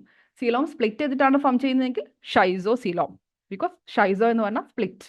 ഇനി സീലോം ഫോം ചെയ്യുന്നത്, മീസോഡോം ഉണ്ടാവുന്നത് ഗട്ടിൽ നിന്ന് ഒരു ഔട്ട് പോക്കറ്റ് ആയിട്ട് ആ ഔട്ട് പോക്കറ്റ് മുറിഞ്ഞു പോയിട്ടാണെങ്കിൽ that is known as enterocoelom. Okay, entero means ഗട്ടിൽ നിന്ന് ഉണ്ടാവുന്ന coelom. Next one is fate of blastopore. Fate of blastopore എന്ന് പറയുമ്പോൾ ബ്ലാസ്റ്റോപോർ ഫസ്റ്റ് മൗത്ത് ആണ് ഉണ്ടാവുന്നെങ്കിൽ പ്രോട്ടോസ്റ്റോംസ്, സെക്കൻഡ് ആണ് മൗത്ത് ഉണ്ടാവുന്നെങ്കിൽ that is known as deuterostomes. Okay, അപ്പോൾ ഇതാണ് ആ ടോപ്പിക്. ഇനി ഇതിനെ നമുക്ക് കൺക്ലൂഡ് ചെയ്തുകൊണ്ട് ഒരു സിമ്പിൾ കൺക്ലൂഷൻ കൊടുക്കാം. അപ്പോൾ ഞാൻ ഓൾറെഡി പറഞ്ഞു, പ്രോട്ടോസ്റ്റോംസിലും പ്രിമിറ്റീവ് ആയിട്ടുള്ള ഓർഗാനിസംസ് ഉണ്ട്, ഡിട്രോസ്റ്റോംസിലും പ്രിമിറ്റീവ് ആയിട്ടുള്ള ഓർഗാനിസംസ് ഉണ്ട്. ഇത് ജസ്റ്റ് എംബ്രിയോളജിക്കൽ ഫേസസിൽ അതിൽ എന്തൊക്കെ മാറ്റങ്ങളാണ് നടക്കുന്നത് എന്നതിന് അടിസ്ഥാനത്തിൽ നമ്മൾ 2 ഗ്രൂപ്പ് ആക്കിയേ ഉള്ളൂ. അല്ലാതെ ഒരു ഗ്രൂപ്പ് ഭയങ്കര പ്രിമിറ്റീവും ഒരു ഗ്രൂപ്പ് ഭയങ്കര ഡീജനറേറ്റീവ് ഒന്നും അർത്ഥമൊന്നുമില്ല. ജസ്റ്റ് ഒരു ക്ലാസിഫിക്കേഷൻ ആണെന്നേ ഉള്ളൂ. അങ്ങനെ എന്തെങ്കിലുമൊക്കെ പറഞ്ഞാൽ ജസ്റ്റ് ഒരു സിമ്പിൾ ആയിട്ടുള്ള ഒരു ഡയഗ്രാം, ഐ മീൻ ഒരു കൺക്ലൂഷൻ നിങ്ങൾക്ക് പ്രൊവൈഡ് ചെയ്യാം. അപ്പോൾ ഇവിടെ കൊടുത്തിട്ടുണ്ട്. It's important to note that distinction between protostomes and deuterostomes is primarily on the difference of embryological development. അല്ലെ, embryological development സമയത്ത് എന്തൊക്കെ മാറ്റങ്ങൾ സംഭവിക്കുന്നു. They don't determine overall complexity or evolutionary advancement. അതായത് ഒന്ന് വളരെ അടിപൊളി ഗ്രൂപ്പാണ്, ഒന്ന് പ്രിമിറ്റീവ് ഗ്രൂപ്പാണ് എന്നൊന്നും ഇവിടെ അർത്ഥമില്ല. അങ്ങനെ സിമ്പിൾ ആയിട്ടുള്ള ഒരു കൺക്ലൂഷൻ കൂടി കൊടുത്താൽ ഈ ടോപ്പിക് ആവും. Okay, this is regarding protostomes and deuterostomes. ഇതൊക്കെയാണോ? ഈ പോർഷനിൽ എന്തെങ്കിലും ഡൗട്ട് ഉണ്ടോ? ഇമ്പോർട്ടൻറ്റ് ടോപ്പിക് ആണ്. 10 മാർക്കിനും 20 മാർക്കിനും ഒരുപോലെ ചോദിക്കാൻ പൊട്ടൻഷ്യൽ ഉള്ള ടോപ്പിക്കാണ്. ഓക്കെ, അപ്പോൾ ഒരിക്കലും അങ്ങനല്ല, ഒരു ടോപ്പിക് ഡയഗ്രാംസ് ആണെങ്കിലും അത് ബൈഹാർട്ട് പഠിക്കാൻ നോക്കരുത്. അതിന് എന്തെങ്കിലും ഒരു ലോജിക് ഉണ്ടാവും അങ്ങനെ വന്നതിന്. അപ്പോൾ അതെന്താണെന്ന് മനസ്സിലാക്കി കഴിഞ്ഞാൽ അതിന് എക്സ്പ്ലനേഷൻ ഓട്ടോമാറ്റിക്കലി നിങ്ങൾക്ക് കിട്ടും. ഓക്കെ, അപ്പോൾ അതുകൊണ്ടാണ് ഞാൻ പറഞ്ഞത്, ഒന്നും പഠിച്ചില്ലെങ്കിൽ ഡയഗ്രാം ജസ്റ്റ് ഡെയിലി പ്രാക്ടീസ് ചെയ്താൽ കണ്ടന്റ് ഓട്ടോമാറ്റിക്കലി കയറി വരും. 2-3 പ്രാവശ്യം നിങ്ങൾ ഈ ഡയഗ്രാം എന്താണെന്ന് മനസ്സിലാക്കി കഴിഞ്ഞാൽ പിന്നെ ഈ കണ്ടന്റ് നിങ്ങൾ നോക്കേണ്ടത്, കാരണം നിങ്ങൾക്ക് ഓട്ടോമാറ്റിക്കലി വന്ന് കാണും. സീലോം എന്താണെന്നുള്ള സ്ട്രക്ചർ നിങ്ങൾ പഠിച്ചു, പ്രോട്ടോസ്റ്റോം ഡിട്രോസ്റ്റോമിന്റെ സ്ട്രക്ചർ എന്താ നിങ്ങൾ പഠിച്ചു, അത് പ്രാക്ടീസ് ചെയ്തിട്ടുണ്ട് വരയ്ക്കുന്ന സമയത്ത്. അപ്പോൾ അങ്ങനെ പ്രാക്ടീസ് ചെയ്യുമ്പോൾ ഓഫ് കോഴ്സ് നിങ്ങൾ 2 സൈഡിലായിട്ട് ഇങ്ങനെ മുറിഞ്ഞു വരുന്ന മീസോഡോം വരയ്ക്കും. അപ്പോൾ ഓട്ടോമാറ്റിക്കലി നിങ്ങൾക്ക് ഷൈസോസീലം എന്നുള്ള വാക്ക് കിട്ടും. ഓക്കെ, അതുപോലെ ഇങ്ങനെ 2 മിക്കി മൗസിന്റെ ഇയർ പോലെ ഔട്ട് പോക്കറ്റിംഗ് ആയിട്ട് ഓട്ടോമാറ്റിക്കലി നിങ്ങൾ വരയ്ക്കുമ്പോൾ അത് നിങ്ങൾക്ക് കിട്ടും, ഡിട്രോസ്റ്റോംസ് ആണ്. ഓക്കെ, സോ നെക്സ്റ്റ് ടോപ്പിക്കിലോട്ട് പോട്ടെ. നിങ്ങൾ മടി വിചാരിക്കരുത് കേട്ടോ, മനസ്സിലാവുന്നില്ലെങ്കിൽ അത് തുറന്ന് പറയണേ. Okay, so next one is symmetry. Okay, സിമെട്രിയിൽ നമുക്ക് ബൈലാറ്റേറിയ റേഡിയേറ്റ് എന്താന്നുള്ളത് നമുക്ക് പറഞ്ഞു തന്നിട്ടുണ്ട്. അപ്പോൾ നമുക്ക് സിമെട്രി എന്നുള്ള ടോപ്പിക്ക് നോക്കാം. രണ്ടാമത്തെ ടോപ്പിക്കാണ് സിമെട്രി, മൂന്നാമത്തെ ടോപ്പിക്. അപ്പോൾ സിമെട്രിയിൽ ഒന്ന് നമുക്ക് ബൈലാറ്റേറിയ റേഡിയേറ്റ് എന്താന്ന് സിലബസിൽ ഡയറക്റ്റ് ആയിട്ട് പറഞ്ഞിട്ടുണ്ട്. അതിൻ്റെ കൂടെ ഒരു PYQ കാണാം. What is bilateria, explain the origin of theories of origin of bilateria എന്ന് പറഞ്ഞിട്ട് ഒരു 15 മാർക്കിന്റെ ക്വസ്റ്റ്യൻ ഉണ്ട്. എനിക്ക് വിധായം പറഞ്ഞ സിലബസിൽ ചിലപ്പോൾ നിങ്ങൾക്ക് തിയറീസ് ഓഫ് ഒറിജിൻ കാണാൻ പറ്റില്ല, പക്ഷെ അത് നമ്മൾ പഠിക്കണം എന്നുള്ളത് ആ ടോപ്പിക്ക് നമുക്ക് PYQ നോക്കുമ്പോഴാണ് മനസ്സിലാവുക. അതുകൊണ്ടാണ് PYQ നോക്കണം, സിലബസ് നോക്കണം. രണ്ടും നോക്കുമ്പോഴേ നമുക്കൊരു കറക്റ്റ് ഐഡിയ കിട്ടുള്ളൂ. ഒരു 10-12 ഇയേഴ്സിന്റെ PYQ നമ്മൾ നോക്കുമ്പോൾ കൃത്യമായിട്ടൊരു ഐഡിയ നമുക്ക് കിട്ടും. ഓക്കെ, സോ നമുക്ക് സിമെട്രി ടോപ്പിക്ക് നോക്കാം. ഓക്കെ, സോ സിമെട്രി എന്ന് പറഞ്ഞാൽ ഫണ്ടമെന്റലി എന്താ? സിമെട്രി എന്ന് പറയുമ്പോൾ ആനിമൽസിന്റെ ബോഡി ഓർഗനൈസേഷൻ, അതിന്റെ ബോഡി പാർട്ട്, അതിന്റെ സ്ട്രക്ചേഴ്സ് ഒക്കെ എങ്ങനെയാണ് അറേഞ്ച് ചെയ്തിരിക്കുന്നത് എന്ന് കാണിക്കുന്ന ഒരു ക്യാരക്ടറിസ്റ്റിക് ഫീച്ചർ ആണ് അല്ലെ. അപ്പോൾ സിമെട്രി എന്ന് പറയുമ്പോൾ നമ്മൾ ഒരു പ്ലെയിൻ ഉപയോഗിച്ച്, ഒരു ആക്സസ്, ഒരു പ്ലെയിൻ ഉപയോഗിച്ച് നമ്മൾ ഓർഗാനിസത്തിനെ കട്ട് ചെയ്താൽ രണ്ട് സൈഡും ഈക്വൽ ആയിട്ടുള്ള മിറർ ഇമേജസ് ഫോം ചെയ്യാൻ പറ്റുന്നുണ്ടോ എന്നുള്ളതാണ് അതിന്റെ മീനിങ്. ഓക്കെ, നമ്മളൊരു പ്ലെയിൻ യൂസ് ചെയ്ത് ഓർഗാനിസത്തിനെ രണ്ടാക്കി നമുക്ക് മുറിച്ചാൽ എക്സാക്ട്ലി മിറർ ഇമേജ് നമുക്ക് ഉണ്ടാക്കാൻ പറ്റുന്നുണ്ടോ? Okay, so this is the fundamental characteristics of body organization describing the arrangement, body part and structures. Okay, അപ്പോൾ എങ്ങനെയാണ് അറേഞ്ച് ചെയ്തിരിക്കുന്നത് എന്നതിന്റെ അടിസ്ഥാനത്തിൽ നമ്മൾ പറയാണ്. അപ്പോൾ അതിൽ ആദ്യത്തെ ഗ്രൂപ്പ് എന്ന് പറയുന്നത് എന്താ? ഒരു സിമെട്രി ഇല്ലാത്ത ഓർഗാനിസംസ് ഉണ്ടാവും. അപ്പോൾ അത് മനസ്സിലാക്കേണ്ടത് ഈ സിമെട്രി എന്ന് പറയുന്ന ഒരു കൺസെപ്റ്റ് ഏണസ്റ്റ് ഹെക്കൽ ആണ് പ്രപ്പോസ് ചെയ്യുന്നത്. നമ്മളൊരു ഇമാജിനറി ആക്സിസിന് അബൌട്ട് ആയിട്ട് എങ്ങനെയാണ് നമ്മുടെ ബോഡി സ്ട്രക്ചേഴ്സ് അറേഞ്ച് ചെയ്തിരിക്കുന്നത്. ഓക്കെ, അപ്പം ബോഡി സ്ട്രക്ചറിന്റെ അറേഞ്ച്മെന്റ് വരുമ്പോൾ അതാണ് നമുക്ക് അതിന്റെ സൈസും ബോഡി പാർട്സ് ഒക്കെ തീരുമാനിക്കുന്നത്. അല്ലെ, നമ്മുടെ രണ്ട് സൈഡിലായിട്ടാണ് കൈയുള്ളത്. അപ്പം അതിനൊരു റീസൺ ഉണ്ട്. അതൊരു പ്ലെയിനോട് അറേഞ്ച് ചെയ്തിരിക്കുകയാണ്. അപ്പൊ അതിൽ ആദ്യത്തെ ഗ്രൂപ്പാണ് അസിമെട്രിക്കൽ ഓർഗനൈസേഷൻ. സിമെട്രി ഇല്ല, അതായത് അതിന് പ്രത്യേകിച്ച് ഒരു ഫോം ഒന്നും നമുക്ക് പറയാനില്ല, ഒരു പ്രത്യേകിച്ച് ഒരു ജോമെട്രിക്കൽ അറേഞ്ച്മെന്റ് ഒന്നും നമുക്ക് പറയാനില്ല. ഒരു മിറർ ഇമേജ് നമുക്ക് ഒരിക്കലും പ്രോപ്പർ ആയിട്ട് ഉണ്ടാക്കാൻ പറ്റില്ല. അതിന് എക്സാമ്പിൾ ആണ് ചില പ്രോട്ടോസോവൻസും സ്പോഞ്ചസും. ഓക്കെ, സ്പോഞ്ചസിന് പ്രത്യേകിച്ച് ഒരു ഷേപ്പ് നമുക്ക് പറയാൻ പറ്റില്ല. ഓക്കെ, അപ്പൊ അതിനെ ഡിവൈഡ് ചെയ്ത ഈ രണ്ട് ഹാഫും ഒരിക്കലും നമുക്ക് എക്സാക്ട്ലി ഒരേപോലത്തെ കോപ്പി ആയിട്ട്, അതായത് മിറർ ഇമേജസ് ആയിട്ട് നമുക്ക് കാണാൻ പറ്റില്ല. അസിമെട്രിക്കൽ ഗ്രൂപ്പ് ഓഫ് ഓർഗാനിസംസ് ഉണ്ട്. ഇനി സിമെട്രി ഉള്ള ഓർഗാനിസംസ് ഉണ്ട്, അതായത് ഓർഗാനിസത്തിന് കൃത്യമായിട്ട് നമുക്ക് രണ്ടാക്കി തിരിക്കാൻ പറ്റുന്ന ഗ്രൂപ്പ് ഉണ്ട്. ഓക്കെ, അപ്പോൾ ഇതൊരു 15 മാർക്കിന് അല്ലെങ്കിൽ 10 മാർക്കിന്റെ ക്വസ്റ്റൻ ആണ്, നിങ്ങൾക്ക് ഒരു ടേബിൾ കൊടുത്താൽ മതി. കാരണം ഒരുപാട് എക്സ്പ്ലനേഷൻ ഈ ടേബിളിൽ അങ്ങ് കവർ ചെയ്ത് പോയിക്കോളും. ഓക്കെ, അപ്പോൾ ആദ്യത്തെ ഗ്രൂപ്പിനെയാണ് നമ്മൾ സ്ഫെറിക്കൽ സിമെട്രി എന്ന് പറയാം. സ്ഫെറിക്കൽ എന്ന് പറഞ്ഞാൽ ഒരു സ്ഫിയർ ആണ്. ഓക്കെ, അപ്പോൾ ആ സ്ഫിയറിലൂടെ എന്തുണ്ടായിരിക്കും? ഒരു ആക്സിസ് ഉണ്ടായിരിക്കും. ആ ആക്സിസ് സെന്ററിലൂടെ പാസ് ചെയ്ത് പോകും. സ്ഫിയറിന്റെ സെന്ററിലൂടെ പാസ് ചെയ്ത് പോയിരിക്കും. ഓക്കെ, അപ്പോൾ ഇവിടെ any number of equal parts by cutting through the centre in any plane. അതായത് ഒരു സ്ഫിയർ ഉണ്ട്, ആ സ്ഫിയറിന് ഒരു സെന്റർ ഉണ്ട്. ഓക്കെ, ഈ സെന്ററിലൂടെ പാസ് ചെയ്യുന്ന ഏതൊരു പ്ലെയിനും, ഓക്കെ, ഇങ്ങനെ ഒരു പ്ലെയിൻ ഉണ്ട്, ഇങ്ങനെ ഒരു പ്ലെയിൻ ഉണ്ട്, ഇനി ഇങ്ങനെ ചെരിഞ്ഞൊരു പ്ലെയിൻ ഉണ്ട്, ഏത് പ്ലെയിൻ ആയിക്കോട്ടെ, ആ സ്ഫിയറിന്റെ സെന്ററിലൂടെ പാസ് ചെയ്താൽ നമുക്ക് ഈക്വൽ ഹാഫ് കിട്ടും. അല്ലെ, നോർമലി ലോജിക്കാണ്. ഒരു ബോൾ എടുത്താൽ ബോളിന്റെ സെന്ററിലൂടെ പാസ് ചെയ്യുന്ന ഏത് പ്ലെയിൻ എങ്ങനെ കട്ട് ചെയ്താലും നമുക്കൊരു ഈക്വൽ ഹാഫ്സ് കിട്ടും, രണ്ട് ഈക്വൽ ഹാഫ്സ് കിട്ടും. അതിനാണ് നമ്മൾ സ്ഫെറിക്കൽ സിമെട്രി എന്ന് പറയാം. സ്ഫെറിക്കൽ സിമെട്രി അത്ര കോമൺ ആയിട്ടൊന്നും നമുക്ക് കാണാൻ പറ്റില്ല. കാരണം എന്താ? റോളിംഗ് ഫോമിലോ അല്ലെങ്കിൽ ഫ്ലോട്ടിംഗ് ആയിട്ട് കിടക്കുന്ന ഫോമിൽ മാത്രമേ നമുക്ക് ഇങ്ങനെ കംപ്ലീറ്റ് ഒരു എക്സാക്ട് സ്ഫിയർ ഒക്കെ നമുക്ക് നേച്ചറിൽ കാണാൻ പറ്റുള്ളൂ. ഓക്കെ, അപ്പോൾ ഹെലിക്കോസോവൻസ് എന്ന് പറഞ്ഞ ഗ്രൂപ്പ്, റേഡിയോലേറിയൻസ് ഒക്കെ പറഞ്ഞാൽ കുറച്ച് ചെറിയ ചെറിയ മൈന്യൂട്ട് ആയിട്ടുള്ള ഓർഗാനിസംസിലൊക്കെ മാത്രമേ നമുക്ക് ഇത്ര കൃത്യമായിട്ട് സ്ഫെറിക്കൽ സിമെട്രി കാണാൻ പറ്റുള്ളൂ. ഓക്കെ, ഇനി രണ്ടാമത്തെ ഗ്രൂപ്പാണ് റേഡിയൽ സിമെട്രി. ഇത് ഇങ്ങനെ അഡ്വാൻസ് ആയിട്ട് പതിയെ പതിയെ വരികയാണ്. ഓക്കെ, ആദ്യം അസിമെട്രി ആയിരുന്നു, അത് പിന്നെ സിമെട്രി ഇല്ലാത്തതായതുകൊണ്ട് സിമെട്രീന്റെ ടേബിളിലൂടെ കൊടുത്തിട്ടില്ല എന്നേ ഉള്ളൂ. രണ്ടാമത് സിമെട്രി ഉണ്ട്, പക്ഷെ അത് ഫസ്റ്റ് ഫോം ഓഫ് സിമെട്രിയാണ്. അപ്പൊ എങ്ങനെ കട്ട് ചെയ്താലും സെന്ററിലൂടെ പാസ് ചെയ്ത് പോയാൽ നമുക്ക് ഈക്വൽ ഹാഫ് കിട്ടും. Okay, that is regarding spherical symmetry. ഇനി മൂന്നാമത്തെ ഗ്രൂപ്പാണ് radial symmetry. Okay, radial symmetry ആവുന്ന സമയത്ത് നമ്മുടെ സെൻട്രൽ ആക്സിസ്, ഓക്കെ, ഈ സെൻട്രൽ ആക്സിസിനെ നമ്മൾ സെൻട്രൽ ലോഞ്ചിറ്റ്യൂഡൽ ആക്സിസ് എന്ന് വിളിക്കും. അതായത് സെൻട്രലിലൂടെ ലോഞ്ചിറ്റ്യൂഡിൽ കട്ട് ചെയ്യുന്ന ആക്സിസ് എന്ന രീതിയിൽ സെൻട്രൽ ലോഞ്ചിറ്റ്യൂഡിനൽ ആക്സിസ് എന്ന് വിളിക്കും, അല്ലെങ്കിൽ സെൻട്രൽ ആക്സിസ് എന്ന് വിളിക്കും. ഓക്കെ, അപ്പൊ ഈ സെൻട്രൽ ആക്സിസിലൂടെ കൃത്യമായിട്ട് കട്ട് ചെയ്താൽ, അതായത് ആ ഒരു പ്ലെയിനിലൂടെ, ആ ഒരു ആക്സിസിലൂടെ പാസ് ചെയ്യുന്ന ഏത് പ്ലെയിനെയും കട്ട് ചെയ്താൽ എന്ത് പറ്റും? നമുക്ക് കൃത്യമായിട്ട് അതിനെ പല നമ്പർ ഓഫ് ഗ്രൂപ്പ്, പല നമ്പറിൽ നമുക്ക് പല പ്ലെയിനുകളിൽ നമുക്ക് ഈക്വൽ ഹാഫ് ആയിട്ട് ഡിവൈഡ് ചെയ്യാൻ പറ്റും.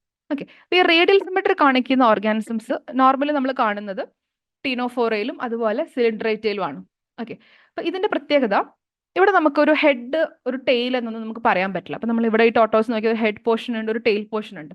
ഓക്കെ, അങ്ങനെ ഒരു ഹെഡ് ടെയിൽ എന്ന് നമുക്ക് പറയാൻ പറ്റില്ല. അതായത് ഒരു ആന്റീരിയർ ഭാഗം, പോസ്റ്റീരിയർ ഭാഗം എന്ന് നമുക്ക് പറയാൻ പറ്റില്ല. അതിന് പകരം നമ്മൾ ഉപയോഗിക്കുന്ന ടേം ആണ് ഓറൽ എബോറൽ എന്ന്.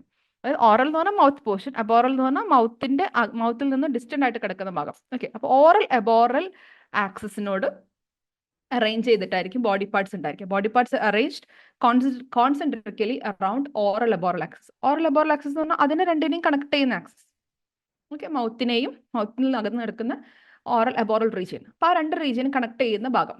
ഓക്കെ, അപ്പൊ അങ്ങനെ ആയിരിക്കും അതിനൊരു ആക്സിസ് ഉണ്ടായിരിക്കുക. ഓക്കെ, അപ്പൊ ആ ആക്സിസിന് കോൺസെൻട്രിക്കലായിരിക്കും അതിന്റെ സ്ട്രക്ചേഴ്സ് എല്ലാം കിടക്കുന്നുണ്ടാവാം.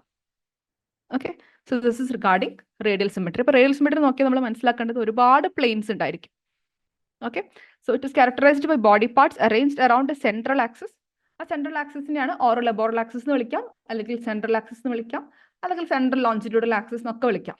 ഓക്കെ, അപ്പോൾ ഇവിടെ with radial symmetry any plane passing through the central axis produces mirror images. അപ്പോൾ ഈ ഓറൽ എബോറൽ ആക്സിസ് അല്ലെങ്കിൽ ഈ സെൻട്രൽ ആക്സിസിലൂടെ പാസ് ചെയ്യുന്ന ഏതൊരു പ്ലെയിനും ഇവിടെ നമ്മൾ നോക്കിയാൽ ഇതിന് ഇങ്ങനെ ഒരു ആക്സിസ് ഉണ്ട് അല്ലേ, അതിന്റെ മൗത്തിനെയും അതിന്റെ ഡിസ്റ്റന്റ് ആയിട്ട് കിടക്കുന്ന പോർഷനെയും കണക്ട് ചെയ്യുന്ന ഒരു ആക്സിസ് ഉണ്ട്.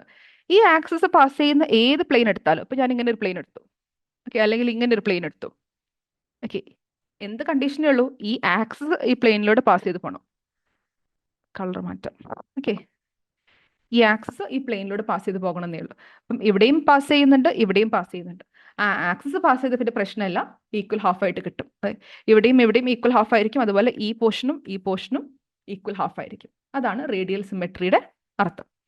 ഓക്കെ, ഇവിടെ ഇതിന്റെ ഷേപ്പ് എങ്ങനെയാ, നമ്മൾ പൊതുവെ കാണുന്ന റേഡിയൽ സിമെട്രി മോസ്റ്റ്ലി നമ്മൾ കാണുന്ന എവിടെയാണ്, സിലിണ്ടറേറ്റ ഗ്രൂപ്പിലാണ് റേഡിയൽ സിമെട്രി കാണുക.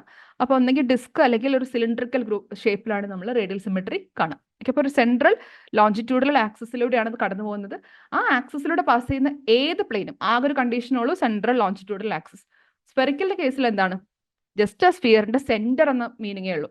സെന്ററിലൂടെ കടന്നു പോയാൽ ഏത് പ്ലെയിൻ ആണെങ്കിലും കട്ട് ചെയ്യാൻ പറ്റും. ഇവിടെ എന്താ, സെന്റർ എന്നല്ല, ഒരു ആക്സിസിലൂടെ കടന്നു പോകുന്നത്, അതായത് സെൻട്രൽ ആക്സിസിലൂടെ കടന്നു പോകുന്ന ഏത് പ്ലെയിനും ഈക്വൽ ഹാഫ് ആയിട്ട് ഡിവൈഡ് ചെയ്യാൻ പറ്റും. ഓക്കെ, ഇനി ഈ റേഡിയൽ സിമെട്രിയുള്ള ആനിമൽസിന്റെ ജനറൽ ക്യാരക്ടറിസ്റ്റിക് എന്താ, ഇവിടെ ഫ്ലോട്ടിംഗ് എന്നാ നമ്മൾ പറഞ്ഞത്, ഒഴുകി കിടക്കുന്ന ബോൾ പോലെ. അപ്പൊ ഇവിടെ എന്താ, റേഡിയൽ സിമെട്രി ആവുന്ന സമയത്ത് നമ്മൾ ലോജിക്കലി ആലോചിച്ച് നോക്കാം, നിഡേറിയ എന്ന് പറയുമ്പോൾ നമുക്കറിയാം കോറൽസ് ഒക്കെയാണ് എക്സാമ്പിൾ അല്ലെ. അപ്പൊ അധികവും അതെന്താണ്, സെഡൻഡറി മോഡ് ഓഫ് ലൈഫ് ആണ്. ഓക്കെ, അതായത് അത് ആക്റ്റീവ് ഫീഡേഴ്സ് ഒന്നും അല്ല. ഓക്കെ, ഒന്നുകിൽ അത് പെലാജിക് ആയിട്ട് ഒഴുകി നടന്ന് ഫുഡ് ഇങ്ങനെ അല്ലാതെ എടുക്കുന്നൊക്കെയാണ്, അല്ലെങ്കിൽ പിന്നെ അതൊരു സ്ഥലത്ത് സെഡൻഡറി ആയിട്ട് നിൽക്കുന്നതാണ്. ഓക്കെ, അപ്പൊ അതിന് ഒരു ഓറൽ ആക്സിസ് ഉണ്ടായിരിക്കും, ഒരു ഓറൽ സൈഡും ഉണ്ടായിരിക്കും, ഒരു അബോറൽ സൈഡും ഉണ്ടായിരിക്കും. അപ്പൊ അതിന് എക്സാമ്പിൾ നിങ്ങൾക്ക് അറിയുന്ന ഒന്ന് നിഡേറിയൻ ഗ്രൂപ്പ്, രണ്ടാമത്തത് സ്റ്റാർ ഫിഷിന്റെ ഒക്കെ ഗ്രൂപ്പ്. ഒരു സെഡൻഡറി മോഡ് ഓഫ് ലൈഫ് ഉള്ള ഓർഗാനിസംസ് ആണ്, അതായത് ആക്റ്റീവ് അല്ല, സെഡൻഡറി എന്ന് പറഞ്ഞാൽ അത്ര ആക്റ്റീവ് അല്ല, അതങ്ങനെ നിന്ന് പതിയെ മൂവ്മെന്റ് ഒക്കെ കുറവുള്ള ആനിമൽസ്. ഓക്കെ, അപ്പൊ അതിന് എക്സാമ്പിൾ ഓൾറെഡി പറഞ്ഞു, സിലിണ്ടറേറ്റ ആൻഡ് എക്കിനോഡെർമറ്റ.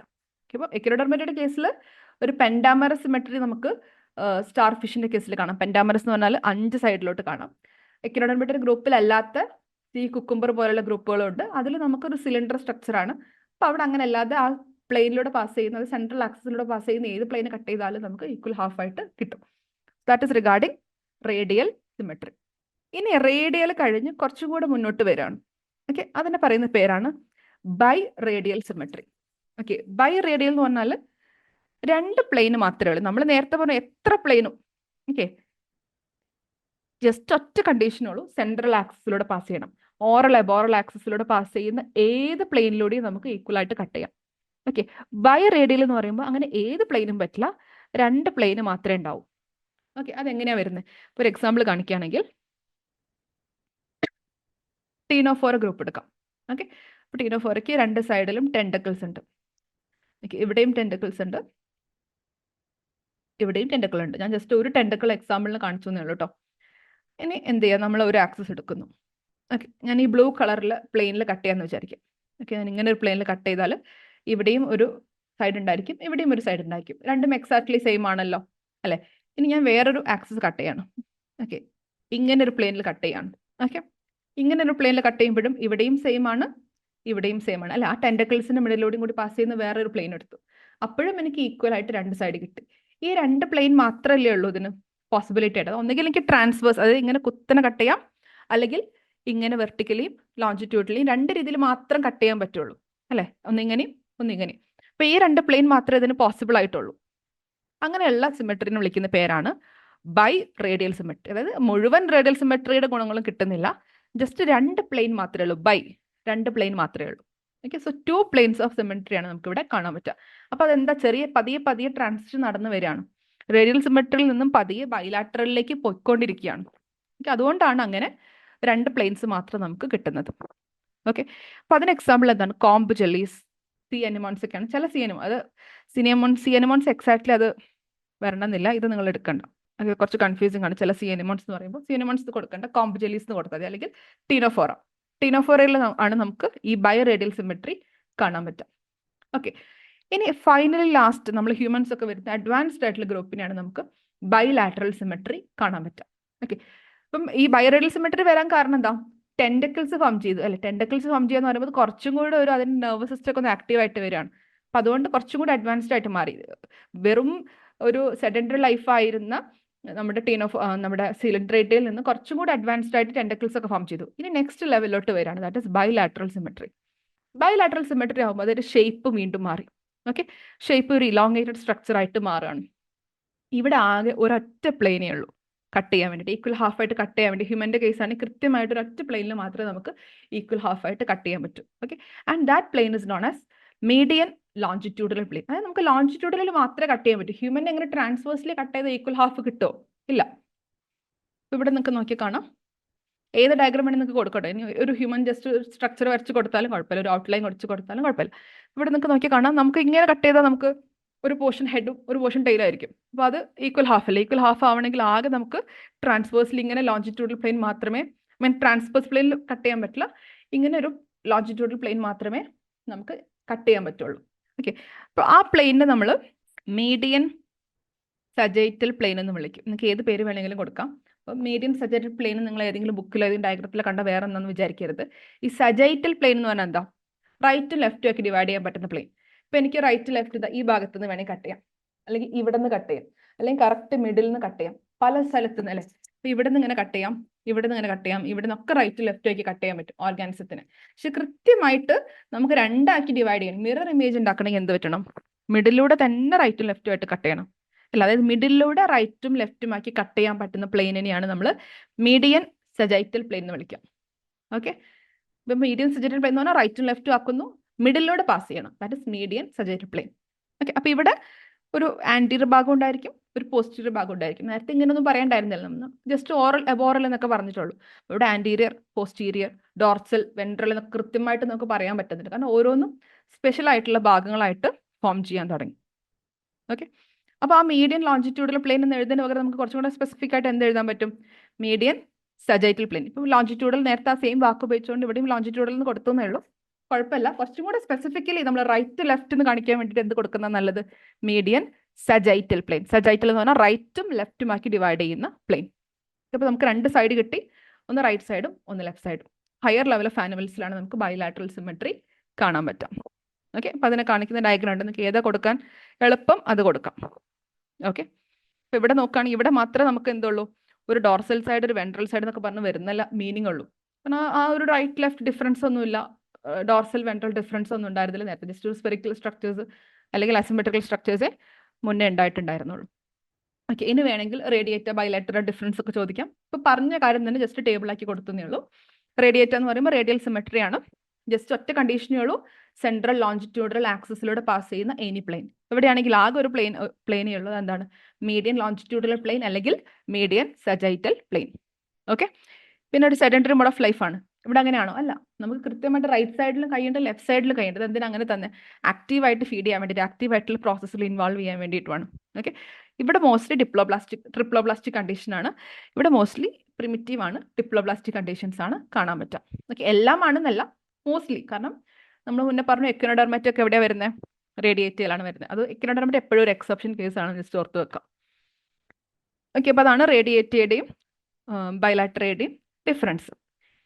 ഇനി രണ്ടാമത്തെ ടോപ്പിക്കാണ്, ഇതിൻ്റെ അകത്ത് തന്നെ വരുന്ന സബ് ടോപ്പിക്കാണ്, എങ്ങനെയാണ് ഈ ബൈലാറ്ററി ഉണ്ടായിട്ടുള്ളത്? Theories of origin of bilateria. അപ്പോൾ നമ്മൾ പറഞ്ഞു ബൈലാറ്റേറിയ അഡ്വാൻസ്ഡ് ആണ്, ഹയർ ലെവലാണ്. എങ്ങനെയാണ് ഈ ബൈലാറ്റേറിയ ഫോം ചെയ്തത്? അതായത് നമ്മളിങ്ങനെ ഓരോ ലെവൽ കഴിഞ്ഞ് വരുന്നതായിട്ടാണ് പറയുന്നത്. എങ്ങനെയാണ് ഈ ബൈലാറ്റേറിയ ഉണ്ടായിട്ടുള്ളത്? ഓക്കെ, നമുക്കതിനെ രണ്ട് രീതിയിൽ അപ്രോച്ച് ചെയ്യാം. ഒന്ന് ക്ലാസിക്കൽ സുവോളജിക്കൽ തിയറി, അതായത് പണ്ട് നമ്മൾ പറഞ്ഞിരുന്ന ക്ലാസിക്കൽ സുവോളജിയിൽ പറഞ്ഞിരുന്ന ഒരു തിയറി. അപ്പോൾ ഇവിടെ നിങ്ങൾക്ക് 2-3 പുതിയ വാക്കുകൾ തിയറി വരും, അതൊന്ന് നോട്ട് ചെയ്ത് വെക്കാം. ഓക്കെ, അപ്പോൾ അതിൽ ഒന്നാമത്തെ തിയറിയാണ് ടീനോഫോർ പോളിക്ലാഡ് തിയറി. ഓക്കെ, ടീനോഫോർ ഫൈലം ഞാൻ മെൻഷൻ ചെയ്തതല്ലേ, ടീനോഫോറാ. അപ്പോൾ ടീനോഫോർ പോളിക്ലാഡ് തിയറി എന്ന് പറഞ്ഞാൽ, പോളിക്ലാഡ് എന്ന് പറഞ്ഞാൽ എന്താ? പോളിക്ലാഡ് എന്ന് പറഞ്ഞാൽ നമ്മുടെ പ്ലാറ്റിഹെൽമിന്തസിൽ വരുന്ന ഒരു ഗ്രൂപ്പിനാണ് നമ്മൾ പോളിക്ലാഡ് എന്ന് ഉദ്ദേശിക്കുന്നത്. അതായത് ഇങ്ങനെ ബൈലാറ്ററൽ സിമെട്രി ഉള്ള ഒരു ആദ്യം ബൈലാറ്ററൽ സിമെട്രി കാണുന്ന ഫൈൽ ഏത്? ഫസ്റ്റ് നമ്മൾ തുടങ്ങുന്ന എല്ലാ ബേസിക് ഫീച്ചേഴ്സും തുടങ്ങുന്ന ഹയർ ലെവൽ ഓഫ് ഫൈലുകളുടെ എല്ലാ കാര്യങ്ങളും തുടങ്ങുന്ന ആദ്യ ആളാരാ? പ്ലാറ്റിഹെൽമിന്തസ് ആണ് അല്ലേ? കാരണം നമ്മൾ പറഞ്ഞു ട്രിപ്ലോബ്ലാസ്റ്റിക് കണ്ടീഷൻ എവിടെ തുടങ്ങുന്നത്? പ്ലാറ്റിഹെൽമിന്തസിൽ. സിമിലർ ആയിട്ട് ബൈലാറ്ററൽ സിമെട്രിയും ആദ്യം തുടങ്ങുന്നത് ആരിലായിരിക്കും? പ്ലാറ്റിഹെൽമിന്തസിൽ. ഓക്കെ, അപ്പൊ അങ്ങനെ പ്ലാറ്റിഹെൽമിന്തസിന്റെ ഒരു ഗ്രൂപ്പിനെയാണ് നമ്മൾ പോളിക്ലേഡ് എന്ന് വിളിക്കുക. ഓക്കെ, പ്ലാറ്റിഹെൽമിന്തസിന്റെ ഒരു മെറൈൻ ആയിട്ടുള്ള ഒരു ഗ്രൂപ്പിനെയാണ് പോളിക്ലേഡ് എന്ന് വിളിക്കുക. അപ്പൊ ആ പ്ലാറ്റിഹെൽമിന്തസ് ആണ് ആദ്യം ഉണ്ടായിട്ടുണ്ടാവുന്ന ബൈലാറ്റേറിയൻ ആരായിരിക്കും? ഓഫ് കോഴ്സ് ഒരു പ്ലാറ്റി ഹെൽമിന്തസ് ആയിരിക്കും, കാരണം അവിടെ നിന്ന് ഇങ്ങനെ തുടങ്ങി കോർഡേറ്റയിലേക്ക് എത്തുകയാണ്. ഓക്കെ, അപ്പം ടീനോഫോർ പോളിക്ലാഡ് തിയറി എന്ന് പറഞ്ഞാൽ എന്താ? ടീനോഫോർക്ക് ഉണ്ടായിരുന്ന ബയോറേഡിയൽ സിമെട്രി ഉണ്ടല്ലോ, ആ ബയോറേഡിയൽ സിമെട്രിയിൽ നിന്നാണ് ഈ പതിയെ ബൈലാറ്ററൽ സിമെട്രി ഉണ്ടായത് എന്നാണ് ഈ തിയറിയിൽ പറയുന്നത്. ഓക്കെ, അതായത് നമ്മുടെ ഈ പ്ലാറ്റി ഹെൽമിന്തസിന്റെ ആൻസിസ്റ്റേഴ്സ് എന്ന് പറയുന്നത് ടീനോഫോറ പോലെയുള്ള ആൻസിസ്റ്റർ ആയിരുന്നു. ആ ടീനോഫോറ പോലെയുള്ള ആൻസിസ്റ്ററിന് ബയോറേഡിയൽ സിമെട്രി ആയിരുന്നു. ആ ബയോറേഡിയൽ സിമെട്രി പതിയെ, ബയോറേഡിയൽ സിമെട്രി എന്ന് പറഞ്ഞാൽ അതിങ്ങനെ ഒഴുകും, അതിന്റെ കൂടെ ആ ടെൻഡക്കിൾസ് ഒക്കെ വെച്ച് ഫുഡ് കഴിക്കുന്നൊക്കെ ഉണ്ട്. അങ്ങനെ അത് പതിയെ എന്ത് ചെയ്തു? സെറ്റിൽ ഡൗൺ ചെയ്തു. അത് ബോട്ടം ക്രീപ്പിംഗ് ഹാബിറ്റ് തുടങ്ങി, മണ്ണിൽ നിന്ന് ഫുഡ് എടുക്കാൻ തുടങ്ങി. അങ്ങനെ പതിയെ അത് പ്ലാറ്റി ഹെൽമിന്തസ് ആയിട്ട് മാറി. ആ പ്ലാറ്റി ഹെൽമിന്തസിന്റെ ഗ്രൂപ്പിനെ വിളിക്കുന്ന പേരാണ് പോളിക്ലാഡ. ഓക്കെ, ടർബുലേറിയൻ എന്ന് പറഞ്ഞാൽ പ്ലാറ്റി ഹെൽമിന്തസിന്റെ ഒരു പേരാണ്, അത് നിങ്ങൾ കൊടുക്കണമെന്നില്ല, പോളിക്ലാഡ് എന്ന് കൊടുത്താലും മതി, ബ്രാക്കറ്റിൽ പ്ലാറ്റി ഹെൽമിന്തസ് എന്ന് കൊടുത്താൽ മതി. ഓക്കെ, അപ്പൊ അങ്ങനെയാണ് ഈ ബൈലാറ്ററൽ സിമെട്രി ഉണ്ടായെന്നുള്ളതാണ് ഒരു തിയറി. പക്ഷെ ഇതിനത്ര സപ്പോർട്ട് ചെയ്യാൻ വേണ്ടിയിട്ടുള്ള എവിഡൻസ് ഒന്നുമില്ല, ജസ്റ്റ് അങ്ങനെ ഒരു തിയറി പറഞ്ഞു എന്നേ ഉള്ളൂ. ഈ ബൈലാറ്ററിയന്റെ ഒറിജിൻ ഒക്കെ പറയുമ്പോൾ പലരും പല തിയറികൾ പറയുന്നുണ്ട്. ഇത് കൃത്യമായിട്ട് ഇതാണെന്ന് നമുക്ക് ഉറപ്പിച്ച് പറയാനൊന്നും പറ്റില്ല, കാരണം ഇത് ഒരു എവിഡൻസ് നമുക്ക് ഇങ്ങനെ നടന്നു എന്ന് പറയാൻ പറ്റില്ലല്ലോ. ഇതൊരു എവല്യൂഷൻ എന്ന് പറയുന്ന ഒരു കൺസെപ്റ്റ് എന്ന് വരുന്നതല്ലേ. ഓക്കെ, അപ്പൊ അതാണ് ഒന്നാമത്തെ തിയറി, അതായത് ടീനോഫോറയിൽ നിന്ന് പ്ലാറ്റി ഹെൽമിന്തസ് ഉണ്ടായി. രണ്ടാമത്തെ തിയറി എന്താണ്? ടീനോഫോർ ട്രോക്കോഫോർ തിയറി, അതായത് ലാർവ വെച്ച് നമ്മൾ പറയാൻ പോവാണ്. ഓക്കെ, അപ്പൊ ഒന്ന് ടീനോഫോറയിൽ നിന്ന്, ആ ആൻസിസ്റ്ററിൽ നിന്ന് അങ്ങനെ തന്നെ ഉണ്ടായി. രണ്ടാമത്തത് ലാർവ വെച്ച് പറയണം. അപ്പൊ ലാർവകൾ തമ്മിൽ നമുക്ക് കുറെ സിമിലാരിറ്റീസ് കാണാൻ പറ്റുന്ന പറയുന്നത്, അതായത് പല ലാർവേസ് നമ്മൾ നോക്കുമ്പോൾ പല ലാർവകൾ തമ്മിൽ ഒരു സിമിലാരിറ്റി ഉണ്ട്. അപ്പൊ ഇവിടെ നിങ്ങൾ ശ്രദ്ധിക്കണം, കുറച്ച് ലാർവയുടെ പേര്, ഇത് നിങ്ങൾ എന്തായാലും ഇനി ഈ കോർഡേറ്റയിൽ നമ്മൾ വീണ്ടും പഠിക്കാനുണ്ട്, അതൊന്ന് മാറ്റി എഴുതി നിങ്ങൾ വെച്ചേക്കാം. ഇത് വീണ്ടും പഠിക്കാൻ വരുമ്പോൾ നിങ്ങൾക്ക് ഓക്കെ ആവും, പക്ഷെ എന്നാലും ഇപ്പൊ അതായിട്ട് കേൾക്കുമ്പോൾ ഇത് ടഫാണെന്ന് തോന്നും. ആ പേരൊന്ന് നോട്ട് ചെയ്ത് വെക്കാം. ഓക്കെ, അപ്പൊ അതിൽ ആദ്യത്തെ ഗ്രൂപ്പിനെ വിളിക്കുന്ന പേരാണ് പ്ലാനുല ലാർവേ. പ്ലാനുല എന്ന് പറഞ്ഞാൽ സിലിണ്ടറേറ്റയുടെ ലാർവയുടെ പേരാണ്, അല്ലെങ്കിൽ നിഡേരിയ ഗ്രൂപ്പിന്റെ, സിലിണ്ടറേറ്റ നിഡേരിയ സെയിം ആണ്, നിഡേരിയ ഗ്രൂപ്പിന്റെ ലാർവിന്റെ പേരാണ് പ്ലാനുല. വേണമെങ്കിൽ ജെല്ലി ഫിഷിന് പ്രത്യേകിച്ച് ഒരു പ്ലാനുല അങ്ങനെ ഒഴുകി കിടക്കുന്നു വേണമെങ്കിൽ ആലോചിക്കാം. Planula larvae. Okay, next one ആണ് സിഡിപ്പിഡ് ലാർവേ. അത് രണ്ടാമത്തെ ഗ്രൂപ്പാണ്. അതെവിടെ വരുന്നത്? ടീനോഫോറയുടെ ലാർവയുടെ പേരാണ്, ഓർഡറിൽ തന്നെ ആലോചിച്ച് വെക്കാം.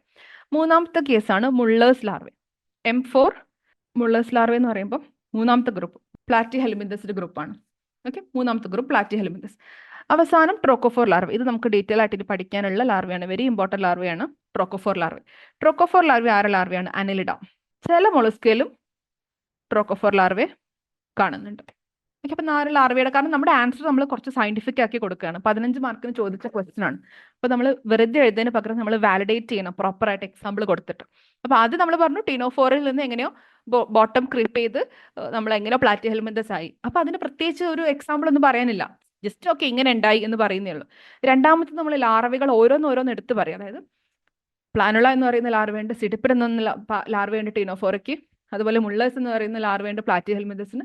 ട്രോക്കോഫോർ എന്ന അഡ്വാൻസ്ഡ് ആയിട്ടുള്ള ലാർവ നമുക്ക് അനലിഡയിലും അതുപോലെ മൊളസ്കിലും കാണാൻ പറ്റും. അപ്പൊ ഈ അഡ്വാൻസ്ഡ് ആയിട്ടുള്ള ട്രോക്കോഫോർ ലാർവയ്ക്ക് ഈ പറയുന്ന പ്രിമിറ്റീവ് ആയിട്ടുള്ള പ്ലാനുല സിഡിപ്പിഡ് ആയിട്ടൊക്കെ കുറെ സിമിലാരിറ്റീസ് കാണുന്നുണ്ട്. അപ്പോൾ അതിന്റെ ഓർഗാനിസം, അതായത് നിഡേരിയ അല്ലെങ്കിൽ ടിനോഫോറ എന്നൊക്കെ പറയുന്ന അഡൾട്ട് വളരെ പ്രിമിറ്റീവ് ആയിട്ട് തോന്നുമെങ്കിലും ലാർവയിൽ കുറേ സിമിലാരിറ്റീസ് ഉണ്ട്. ഓക്കെ, അപ്പൊ അതിന്റെ അർത്ഥം ഇവ തമ്മിൽ എന്തോ ബന്ധമുണ്ട്. ഓക്കെ, അപ്പൊ അതെന്താ ഇൻഡിക്കേറ്റ് ചെയ്യുന്നത്? ഒരു പക്ഷേ ഈ ലാർവയിൽ നിന്ന്, അതായത് ഈ പറയുന്ന പ്ലാനുല സിഡിപ്പിഡ് ലാർവയെന്നൊക്കെ നമ്മൾ ഇന്ന് കാണുന്ന ബൈലാറ്ററിയുടെ ആൻസിസ്റ്റർ ഉണ്ടായതാണെങ്കിലോ, ലാർവയ്ക്ക് ഒരു എവല്യൂഷൻ സംഭവിച്ച് അഡാപ്റ്റേഷൻ സംഭവിച്ചിട്ട് അത് നമ്മുടെ ഇന്ന് കാണുന്ന ബൈലാറ്ററിന്റെ ആൻസിസ്റ്റേഴ്സ് ഉണ്ടായതാണെങ്കിലോ എന്നൊരു തോട്ട്, അതാണ് ലാർവൽ തിയറി. ഓക്കെ, അപ്പൊ അതാണ് രണ്ടാമത്തെ തിയറി. പക്ഷെ അതും ഒരു ജസ്റ്റ് ഒരു തോട്ടാണ്, അവിടെ നമുക്കൊരു സപ്പോർട്ടിങ് സ്റ്റാറ്റസ് റിലേറ്റീവ്ലി കുറവാണ്. ഓക്കെ, ഇനി മൂന്നാമത്താണ് കുറച്ചും കൂടെ ഒരു ആക്സെപ്റ്റൻസ് ഉള്ള theory. Okay, that is known as planuloid acoeloid theory. Okay, അപ്പൊ പേര് കേട്ട് നിങ്ങൾ പേടിക്കേണ്ട. ഒന്നാമത്തെ കാര്യം, നമ്മളിപ്പോൾ ഓൾറെഡി ഇവിടെ പ്ലാനുള എന്ന് പറയുന്ന ലാർവ പഠിച്ചു അല്ലേ, അതായത് സിലിണ്ടറേറ്റ ഗ്രൂപ്പിൽ അല്ലെങ്കിൽ നിഡേരിയ ഗ്രൂപ്പിൽ ഉണ്ടായിരുന്ന ലാർവയാണ്. ഞാൻ പറഞ്ഞു ജെല്ലി ഫിഷ് ഇങ്ങനെ പ്ലാൻ ഇല്ലാതെ ഒഴുകിക്കെടുക്കാന്ന് പറഞ്ഞു. അപ്പൊ അങ്ങനെയുള്ള ലാർവയ്ക്ക് പറയുന്ന പേരാണ് പ്ലാനുല. അപ്പൊ പ്ലാനുലോയിഡ് എന്ന് പറഞ്ഞാൽ എന്താ? പ്ലാനുലോയിഡ്, ഈ ഓയിഡ് എന്ന് പറഞ്ഞാൽ OID, ഓയിഡ് എന്ന് പറഞ്ഞാൽ ലൈക്ക് എന്നാണ് അർത്ഥം. ഓക്കെ, അതുപോലെ പ്ലാനുലോയിഡ് എന്ന് പറഞ്ഞാൽ പ്ലാനുല പോലെയുള്ള, പ്ലാനുല ലൈക്ക് ആൻസിസ്റ്റർ. അത് കണ്ടാൽ പ്ലാനുല പോലെ തോന്നും, പക്ഷെ ഇത് എക്സാക്ട്ലി പ്ലാനുല അല്ല. ഓക്കെ, ലാർവയിൽ നിന്ന് ഉണ്ടായതൊന്നുമല്ല, കണ്ടാൽ ലാർവയെ പോലെ തോന്നുന്ന ആൻസിസ്റ്റർ, അതിനെയാണ് പ്ലാനുലോയിഡ് ആൻസിസ്റ്റർ എന്ന് പറയുന്നത്. ഓക്കെ, അങ്ങനെ പ്ലാനുലോയിഡ് ആയിട്ടുള്ള ഒരു ആൻസിസ്റ്റർ ഉണ്ടായിരുന്നു. അതിൽ നിന്നും പ്ലാറ്റിഹെൽമിന്തസ് ഉണ്ടായി എന്നാ പറയുന്നത്. പ്ലാറ്റിഹെൽമിന്തസ് നമ്മൾ ഫസ്റ്റ് സീലോം പഠിച്ചപ്പോൾ നമ്മൾ പറഞ്ഞു പ്ലാറ്റിഹെൽമിന്തസ് എന്താണ്? അസീലോമേറ്റ് ആണ് അല്ലെ? അസീലോമേറ്റ് ആണ് പ്ലാറ്റിഹെൽമിന്തസ്. സ്യൂഡോസിലോമേറ്റ് എന്ന് പറയുമ്പോൾ നിമാറ്റോഡ്സ് വന്നു, പിന്നെ സീലോമേറ്റ് ഉണ്ടായി. അതായത് അസീലോമേറ്റ് ആയിട്ടുണ്ടായിരുന്ന പ്ലാറ്റിഹെൽമിന്തസ് എവിടെയാണ് ഉണ്ടാവുന്നത്, എങ്ങനെയാണ് ഉണ്ടായത്? ഈ planula like ancestor. Planula like ആൻസിസ്റ്ററിന്റെ പേരാണ് പ്ലാനുലോയിഡ്. അസീലോമേറ്റ് എന്ന് പറയുന്നത് നമ്മൾ പ്ലാറ്റിഹെൽമിന്തസിനെ ഉദ്ദേശിക്കുന്നത്. അപ്പൊ എക്സാക്ട്ലി പ്ലാറ്റിഹെൽമിന്തസ് നമുക്ക് പറയാൻ പറ്റുമോ? അല്ല, കാരണം പ്രിമിറ്റീവ് ആൻസിസ്റ്റർ ആണ് അല്ലെ. ഇന്നത്തെ പ്ലാറ്റിഹെൽമിന്തസ് നമുക്ക് പറയാൻ പറ്റില്ല, പ്രിമിറ്റീവ് ആൻസിസ്റ്റർ ആണ്. അപ്പൊ അതുകൊണ്ട് നമ്മൾ അസീലോമേറ്റ് ലൈക്ക് എന്ന അർത്ഥം കൊടുത്തു. അപ്പൊ എന്താണ്? അസീലോയിഡ്. മനസ്സിലായത്? ആ വാക്കുന്ന അതിന് എക്സ്പ്ലനേഷൻ ഓട്ടോമാറ്റിക്കലി വരണം. പ്ലാനുലോയിഡ് എന്ന് പറഞ്ഞാൽ പ്ലാനുലോ ലൈക്ക് ആൻസിസ്റ്ററിൽ നിന്നും അസീലോമേറ്റ് ലൈക്ക് ആയിട്ടുള്ള ഓർഗാനിസം ഡെവലപ്പ് ചെയ്തു. അപ്പൊ അത് എങ്ങനെ ഡെവലപ്പ് ചെയ്തേ? എങ്ങനെ ഡെവലപ്പ് ചെയ്തെന്ന് പറഞ്ഞാൽ അത് പതിയെ ബോട്ടം ക്രീപ്പിംഗ് ഹാബിറ്റ് തുടങ്ങി. അത് ഒഴുകി നടക്കുന്നതിന് പകരം അത് എന്ത് ചെയ്തു? മണ്ണിൽ സെറ്റിൽ ഡൗൺ ചെയ്തു. ബോട്ടം ക്രീപ്പിംഗ് ആയിട്ടുള്ള ഹാബിറ്റ് തുടങ്ങി. ഓക്കെ, അങ്ങനെ ഹാബിറ്റ് തുടങ്ങിയ സമയത്ത് അതിന്റെ ഒരു സൈഡ് മണ്ണിൽ എംബഡഡ് ആയി, ഒരു ഹെഡ് മണ്ണിൽ എംബഡഡ് ആയി. അപ്പൊ അത് ആന്റീരിയർ പോർഷൻ ആയിട്ട് മാറി. ഓക്കെ, അപ്പൊ ആന്റീരിയർ പോസ്റ്റീരിയർ പൊളാരിറ്റി ഒക്കെ വന്നു തുടങ്ങി. ഓക്കെ, ഡോർസോ വെൻട്രലി പതിയെ ഫ്ലാറ്റൻ ചെയ്യാൻ തുടങ്ങി. അപ്പൊ അതിനൊരു വെൻട്രൽ മൗത്ത് തുടങ്ങി. ആന്റീരിയർ ഭാഗം മണ്ണിൽ ഇങ്ങനെ ക്രിപ്പ് ചെയ്ത് തുടങ്ങുമ്പോൾ അതിന് പതിയെ സെഫലൈസേഷൻ തുടങ്ങി. സെഫലൈസേഷൻ എന്ന് പറഞ്ഞത് ഹെഡ് ഫോർമേഷൻ. സെഫാലോ റീജിയൻ എന്ന് പറഞ്ഞാൽ ഹെഡ് റീജിയൻ എന്നാണ് അർത്ഥം. അപ്പൊ ഹെഡ് ഉണ്ടാവാൻ തുടങ്ങി. അങ്ങനെ നമ്മുടെ ആദ്യത്തെ പ്ലാറ്റിഹെൽമിന്തസ് പോലെയുള്ള ഗ്രൂപ്പ് ഉണ്ടായി, ദാറ്റ് ഇസ് അസീലോമേറ്റ് ബൈലാറ്റേറിയൻ. മനസ്സിലായി? അപ്പൊ അത് ആ തിയറി, ആ ഒരു ഫ്ലോ നമ്മൾ മനസ്സിലാക്കണം. ആദ്യം ടീനോഫോറ പോലെ ഉണ്ടായി, രണ്ടാമത്തെ പറയുന്ന ലാർവകൾ തമ്മിലുള്ള സിമിലാരിറ്റി, മൂന്നാമത്തത് എങ്ങനെയാണ്? പ്ലാനുലോയിഡ് പോലെയുള്ള, അതായത് പ്ലാനുലോയിഡ് എന്ന് പറഞ്ഞാൽ പ്ലാനുല അല്ല, ലാർവ അല്ല, പക്ഷെ അതുപോലെയുള്ള ഒരു ആൻസിസ്റ്റർ ഉണ്ടായിരുന്നു. ആ ആൻസിസ്റ്റർ പതിയെ സെറ്റിൽ ഡൗൺ ചെയ്ത് ബോട്ടം ക്രീപ്പിംഗ് ഹാബിറ്റ് തുടങ്ങി. അതിൽ നിന്നും എന്തുണ്ടായി? അഡ്വാൻസ്ഡ് ആയിട്ടുള്ള പ്ലാറ്റിഹെൽമിന്തസ് പോലെയുള്ള, അതായത് അസീലോമേറ്റ് പോലെയുള്ള അസീലോയിഡ് ആയിട്ടുള്ള ഓർഗാനിസം ഡെവലപ്പ് ചെയ്തു. ഓക്കെ, അതാണ് 3 തിയറികൾ. അപ്പൊ അത് ക്ലാസിക്കൽ തിയറിയാണ്, ഒരു ആസ്പെക്ട്. ഞാൻ പറഞ്ഞ 15 മാർക്കിന്റെ ക്വസ്റ്റൻ ആണ്. അപ്പൊ കുറച്ചും കൂടെ നമുക്ക് കണ്ടന്റ് മനസ്സിലാക്കാം. ഇനി രണ്ടാമത്തെ ആസ്പെക്ട് എന്ന് പറയുന്നത് മോഡേൺ എവല്യൂഷണറി ഹൈപ്പോത്തസിസ് ആണ്, അതായത് മോഡേൺ തോട്ടാണ്. ഓക്കെ, മോഡേൺ തോട്ടിൽ പറയുമ്പോൾ നമ്മൾ ഇങ്ങനെ ക്ലാസിക്കൽ എക്സാമ്പിൾ എടുത്ത് പറയല്ല, വേറൊരു രീതിയിലാണ് നമ്മൾ ചിന്തിക്കുന്നത്, എവല്യൂഷണറി പെർസ്പെക്റ്റീവിൽ ചിന്തിക്കുകയാണ്.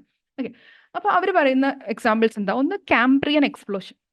നമ്മൾ എവല്യൂഷണറി ടൈം സ്കെയിൽ പറയുന്ന സമയത്ത് നമുക്ക് നേച്ചറിൽ 5 മാസ് എക്സ്റ്റിങ്ഷൻസ് ഉണ്ടായിട്ടുണ്ട്. ഇത് നിങ്ങൾക്ക് എവല്യൂഷനിൽ ഡീറ്റെയിൽ ആയിട്ട് പഠിക്കാനുണ്ട്. അല്ലാതെ നമുക്ക് പ്രിലിംസിന് പോലും ജിയോഗ്രഫി ആസ്പെക്റ്റിൽ ഇമ്പോർട്ടൻ്റ് ആണ്. 5 മാസ് എക്സ്റ്റിങ്ഷൻസ് ഉണ്ടായിട്ടുണ്ട്. ഓക്കെ, ഓർഡവേസിയൻ, ഡിവോണിയൻ, ക്രട്ടേഷ്യസ് എന്നൊക്കെ പറഞ്ഞ് പല പീരീഡുകളുണ്ട്. 5 പീരീഡുകളുണ്ട്. പെർമിയൻ എന്നൊക്കെ പറഞ്ഞ 5 പീരീഡുകളുണ്ട്. ഓക്കെ, ആ 5 പീരീഡുകളിലായിട്ട് ഇങ്ങനെ ഓർഗാനിസംസ് എക്സ്റ്റിങ്ക്ട് ചെയ്ത് പോയി.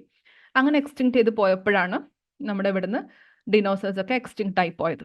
ഓക്കെ, അതേപോലെ തന്നെ ഓർഗാനിസംസിന് അഡാപ്റ്റീവ് റേഡിയേഷൻസ് ഉണ്ടായിട്ടുണ്ട്. ഓക്കെ, അപ്പൊ 5 മാസ് എക്സ്റ്റിങ്ഷൻസ് സംഭവിച്ചു. അതുപോലെ എക്സ്പ്ലോഷൻ ഉണ്ടായിട്ടുണ്ട്, അതായത് മാസീവ് ആയിട്ട് അഡാപ്റ്റീവ് റേഡിയേഷൻ ഉണ്ടായിട്ടുണ്ട്. ഒരുപാട് പുതിയ സ്പീഷീസ് ഉണ്ടായിട്ടുണ്ട് ചില സമയങ്ങളിൽ. ഇപ്പൊ രണ്ടും ഉണ്ടാകുമ്പോഴാണല്ലോ പുതിയ ഓർഗാനിസംസ് ഉണ്ടാവുന്നത്. നമ്മൾ പറയുന്നു ആംഫിബിയൻസ് നിന്ന് ഫിഷസിൽ നിന്ന് ആംഫിബിയൻസ് ഉണ്ടായി, റെപ്റ്റൈൽസ് ഉണ്ടായി, ബേർഡ്സ് ഉണ്ടായി. ഇത് എങ്ങനെ ഉണ്ടാവുന്നു? ബിക്കോസ് ഇവിടെ അഡാപ്റ്റീവ് റേഡിയേഷൻ ഇങ്ങനെ നടന്നുകൊണ്ടിരിക്കുക, പുതിയ സ്പീഷീസ് ഉണ്ടായിക്കൊണ്ടിരിക്കുന്നുണ്ട്, കുറേ പഴയ സ്പീഷീസ് പോയിക്കൊണ്ടിരിക്കുന്നുണ്ട്. അങ്ങനെയുള്ള നമ്മുടെ ജിയോളജിക്കൽ ടൈം സ്കെയിലിൽ നടന്ന വളരെ ഇമ്പോർട്ടൻ്റ് ആയിട്ടുള്ള ഒരു കാര്യമാണ് കാംബ്രിയൻ എക്സ്പ്ലോഷൻ.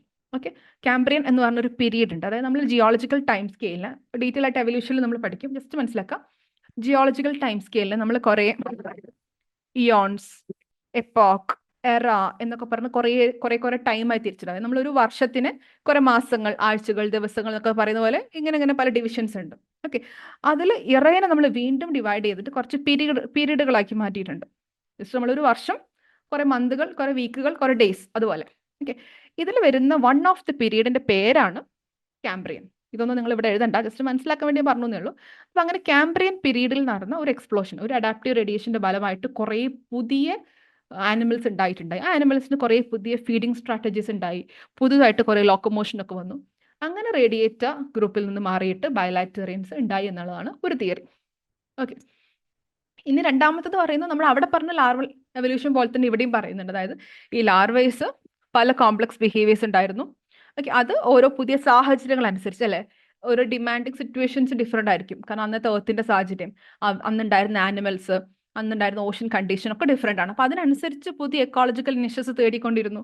അതിനനുസരിച്ച് പുതിയ രീതിയിലേക്ക് അതിന് എവല്യൂഷൻ സംഭവിച്ചു. അപ്പൊ ലാർവൽ എവല്യൂഷനും നമ്മൾ എവല്യൂഷണറി തിയറിയിൽ കൺസിഡർ ചെയ്യുന്നത്. ലാർവേസിന് മെറ്റമോർഫോസിസ് സംഭവിച്ചതായിരിക്കും, പക്ഷെ നമ്മൾ ഏത് ലാർവേ, എങ്ങനത്തെ ലാർവേ അതൊന്നും നമുക്കറിയില്ല. എവല്യൂഷണറിൽ പറയുമ്പോൾ നമ്മൾ ഓർഗാനിസത്തിന്റെ ഗ്രൂപ്പ് എടുത്തൊന്നും പഠിക്കുകയല്ലോ. അപ്പം അങ്ങനെ ലാർവേസിന് എവല്യൂഷൻ സംഭവിച്ചിട്ടും ഉണ്ടായി. മൂന്നാമത്തെ ഗ്രൂപ്പാണ് എവല്യൂഷണറി ജെനറ്റിക്സ്.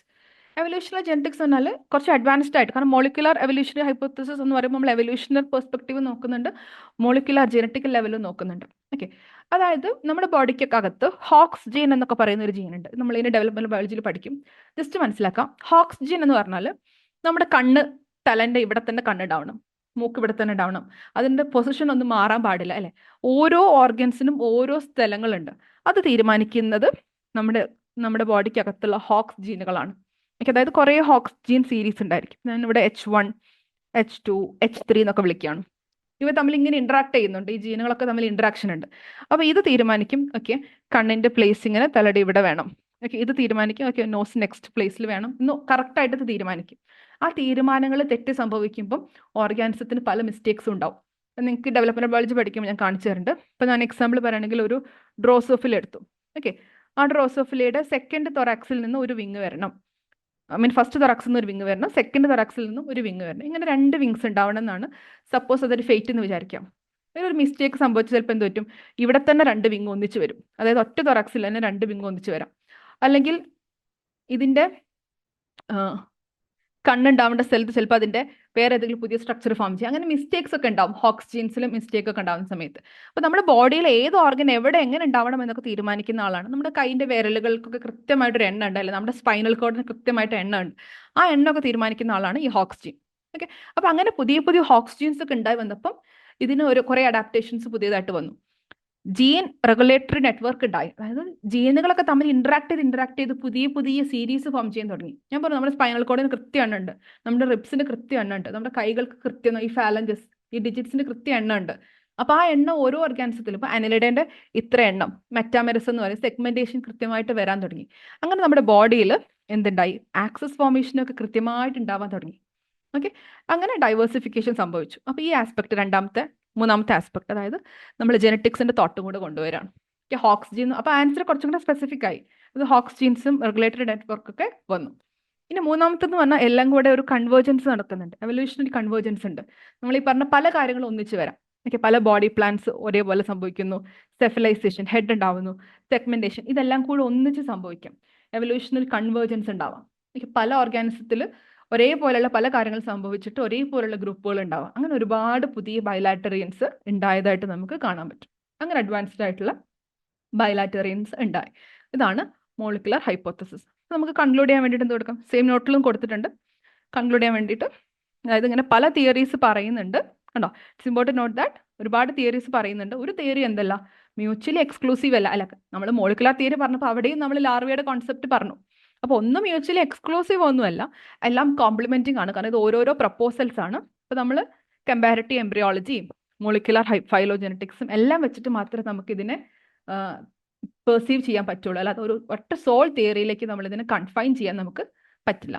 നമുക്ക് വേണമെങ്കിൽ ഈ പോർഷൻ നമുക്കൊന്നെങ്കിൽ ഒരു ഫ്ലോ ചാർട്ട് ആക്കി കൊടുക്കാം. അതായത് ഫ്രീ സ്വിമ്മിങ് ആയിട്ടുള്ള ആനിമൽ എന്ത് ചെയ്യും, ഇതിന്റെ ജനറൽ ഐഡിയ എങ്ങനെയാണ്, എല്ലാ തിയറിയിലും ഇതിന്റെ ജനറൽ ഐഡിയ എന്ന് പറയുന്നത് ഒരു ആൻസെസ്റ്റർ ഫ്രീ സ്വിമ്മിങ് ആയിരുന്നു, അത് പതിയെ ബോട്ടം ക്രീപ്പിംഗ് തുടങ്ങി, അതിന് പതിയെ ഹെഡ് ഫോം ചെയ്തു, സെഫലൈസേഷൻ ഉണ്ടായി, ആൻറ്റീരിയർ വെൻട്രൽ ഭാഗങ്ങൾ തുടങ്ങി. ഇതെങ്ങനെ ഉണ്ടായി എന്നുള്ളത് ചിലർ പറയുന്നു ടീനോഫോറയിൽ നിന്നാണ്, ചിലർ പറയുന്നു ലാർവയിൽ നിന്നാണ്, ചിലർ പറയുന്നു ഇതൊന്നുമല്ല, ഒരു പെർട്ടിക്കുലർ ലാർവയുണ്ട് പ്ലാനുല, അതുപോലെയുള്ള ആൻസിസ്റ്റേഴ്സ് ഉണ്ടായിരുന്നു പ്ലാനുലോയിഡ്, അതിൽ നിന്ന് പ്ലാറ്റിഹെൽമിന്തസ് ഉണ്ടായി. അപ്പം എല്ലാ തിയറിയുടെയും ഒരു ഐഡിയ സെയിം ആണ്, പല രീതിയിൽ എക്സ്പ്ലെയിൻ ചെയ്യുന്നേ ഉള്ളൂ. Okay, that is regarding theories of origin of bilateria. ഇത് വേണമെങ്കിൽ നിങ്ങൾക്ക് ഒരു ഡയഗ്രാം കാണിക്കാം. ഡയഗ്രാം സിമ്പിളാണ്, നോക്കിയാൽ മതി. കണ്ടോ, ഒഴുകി നടക്കുന്ന ഒരു ഫോം ഉണ്ടായിരുന്നു, ഒരു ടീനോഫോറ. അത് പതിയെ എന്ത് ചെയ്തു, മണ്ണിൽ സെറ്റിൽ ഡൗൺ ചെയ്യാൻ തുടങ്ങി. സെറ്റിൽ ഡൗൺ ചെയ്യാൻ തുടങ്ങിയതിനൊപ്പം തന്നെ അതിന് പതിയെ നീളം വെച്ചു, അല്ല ലെങ്ത് കൂടി. ഇതിനെ കട്ട് ചെയ്ത് കാണിക്കുന്ന താഴെ കൊടുത്തുന്നേ ഉള്ളൂ. കണ്ടോ, ഇതിന് മുന്നേ എങ്ങനെയായിരുന്നു, ടെൻഡക്കിൾസ് ഒക്കെ ഉണ്ടായിരുന്നു. ചിങ്ക് എന്ന് പറഞ്ഞൊരു സ്പ്ലിറ്റ്, ഉള്ളിലുണ്ടാവുന്ന ഒരു സ്പ്ലിറ്റ്, ആ സ്പ്ലിറ്റ് ഒക്കെ പതിയെ ഇങ്ങനെ കൂടി, അത് നമ്മുടെ സീലോമൊക്കെ ഫോം ചെയ്ത് വരണമല്ലോ. ഓക്കെ, അങ്ങനെ പതിയെ പതിയെ അതിന്റെ കൂടെ എന്ത് ചെയ്തു, ഇതിന്റെ സെഗ്മെന്റേഷൻ ഒക്കെ ഫോം ചെയ്ത് തുടങ്ങി. ഞാൻ പറഞ്ഞു ഹോക്സ് ജീൻ ഉണ്ടാവാൻ തുടങ്ങി എന്ന് പറഞ്ഞില്ലേ, അതായത് മെറ്റാമെരിസം തുടങ്ങി, സെഗ്മെന്റേഷൻ തുടങ്ങി. ഇതിന് പതിയെ ഇൻഡസ്റ്റൈനും കാര്യങ്ങളൊക്കെ ഡെവലപ്പ് ചെയ്തു, മൗത്ത് ഡെവലപ്പ് ചെയ്തു, ഏനസ് ഡെവലപ്പ് ചെയ്തു. അങ്ങനെ ബൈലാറ്ററൽ സിമെട്രിയിലേക്ക് ഇത് ഫോം ചെയ്തു. അപ്പോൾ അതിനെ വാലിഡേറ്റ് ചെയ്ത ഡയഗ്രം കൂടി കൊടുത്താൽ നിങ്ങൾക്ക് മാർക്ക് തന്നേ പറ്റും. Okay, so this is regarding theories of bilateria. ഈ ടോപ്പിക് ക്ലിയർ ആണോ? സിമെട്രി മനസ്സിലായോ? എന്നാലും കൺസെപ്റ്റിൽ നിങ്ങളൊരു ഡൗട്ട് വരുത്തരുത്. അത് ക്ലാസ്സിൽ തന്നെ കൺസെപ്ഷ്യൽ ക്ലാരിറ്റി കൃത്യമായിട്ട് വരുത്തി പോകുക. ഇത് നമുക്കൊരു ബേർഡൻ ആയിട്ട് മാറില്ല. നമുക്ക് അതിൻ്റെ കൂടെ തന്നെ, അതായത് നിങ്ങൾക്ക് പിന്നെ കുറേ ടൈം ഇൻവെസ്റ്റ് ചെയ്യേണ്ട. ഞാൻ പറഞ്ഞില്ല, നോട്ട്സ് നിങ്ങൾ അൻഷ പറഞ്ഞില്ല, നോട്ട്സ് വേറെ എഴുതാൻ പോകണ്ട, ക്ലാസ്സിൽ തരുന്ന നോട്ട് അത് ഫോളോ ചെയ്യുക. എന്നിട്ട് ഈ പറയുന്ന വാക്കുകൾ മറന്നു പോകുന്നു. ഇപ്പം നമ്മൾ ഇന്ന് പറഞ്ഞപ്പം എൻഡ്രോസീലസ്, ഷൈസോസീലസ്, ഇതൊന്നും കേട്ടിട്ടുണ്ടാവില്ല ഈ വാക്ക് എന്താണെന്നുള്ളത്. നിങ്ങൾ പറഞ്ഞിട്ട് കാര്യമില്ല, ഇത് ആദ്യമായിട്ട് കേൾക്കുമ്പോൾ ആ വാക്ക് നമുക്ക് പരിചയം ഉണ്ടാവില്ല. അപ്പോൾ ആ വാക്കുകൾ ഇപ്പം ഇന്നിപ്പോൾ പഠിച്ച കുറച്ച് പുതിയ വാക്കുകൾ ഉണ്ടല്ലോ, അത് മാത്രം ഒന്ന് എഴുതി വെക്കാം. ആ വാക്കൊന്ന് റീവിസിറ്റ് ചെയ്താൽ നമുക്ക് ഓട്ടോമാറ്റിക്കലി വരും. പിന്നെ ഇന്ന് തന്നെ കുറച്ച് ഡയഗ്രാംസ് പഠിച്ചത് അത് മാറ്റി വരച്ച് വെക്കുക. പറഞ്ഞില്ല, ഒരു ആക്ടിവിറ്റി പോലെ ആ ഡയഗ്രാം ഇവഞ്ച്വലി പ്രാക്ടീസ് ചെയ്യുന്ന രീതി. കാരണം ഡയഗ്രാം വന്നതിന് ഓട്ടോമാറ്റിക്കലി കണ്ടന്റ് കിട്ടും. ഇപ്പം നമ്മൾ ഈ പറഞ്ഞ ഡിവിഷൻസും ഈ ഒരു പിക്ചർ ഇട്ട് നിങ്ങൾക്ക് ഓട്ടോമാറ്റിക്കലി നിങ്ങൾക്ക് കണ്ടന്റ് കയറി വരും. എന്തൊക്കെയായിരുന്നുള്ളത് നമുക്കൊരു റിവിഷൻ ഓട്ടോമാറ്റിക്കലി കയറി വരും. അപ്പോൾ ഡയഗ്രാംസ് അങ്ങനെ പ്രാക്ടീസ് ചെയ്യാം. ഓക്കെ. പിന്നെ അതിൻ്റെ കൂടെ ഈ ആക്ടിവിറ്റി ചെയ്തു പോകുമ്പോൾ തന്നെ നിങ്ങൾക്ക് നോട്ട് ക്ലാസ്സിൽ എഴുതുന്ന സമയത്ത് എന്തെങ്കിലും കണ്ടന്റ് എക്സ്ട്രാ വരുന്നതിൻ്റെ ഒരു ലെക്ചർ നോട്ട് പോലെ കീപ്പ് ചെയ്താൽ മതി. അല്ലാതെ തരുന്ന എല്ലാ കാര്യങ്ങളും മാറ്റി നോട്ടിലേക്ക് എഴുതണമെന്ന് ഞാൻ സജസ്റ്റ് ചെയ്യില്ല. കാരണം അത് സമയം വെറുതെ അങ്ങനെ കളയണ്ട. അതിന് പകരം ഈ ഡയഗ്രാം പ്രാക്ടീസ് ചെയ്താൽ അത്രയും നിങ്ങൾക്ക് അത് കൂടുതൽ ബെനിഫിഷ്യൽ ആയിട്ട് മാറും. ഓക്കെ, എന്നാൽ വൈൻഡപ്പ് ചെയ്യാണ് കേട്ടോ. LEAD IAS, #1 IAS Academy in Kerala.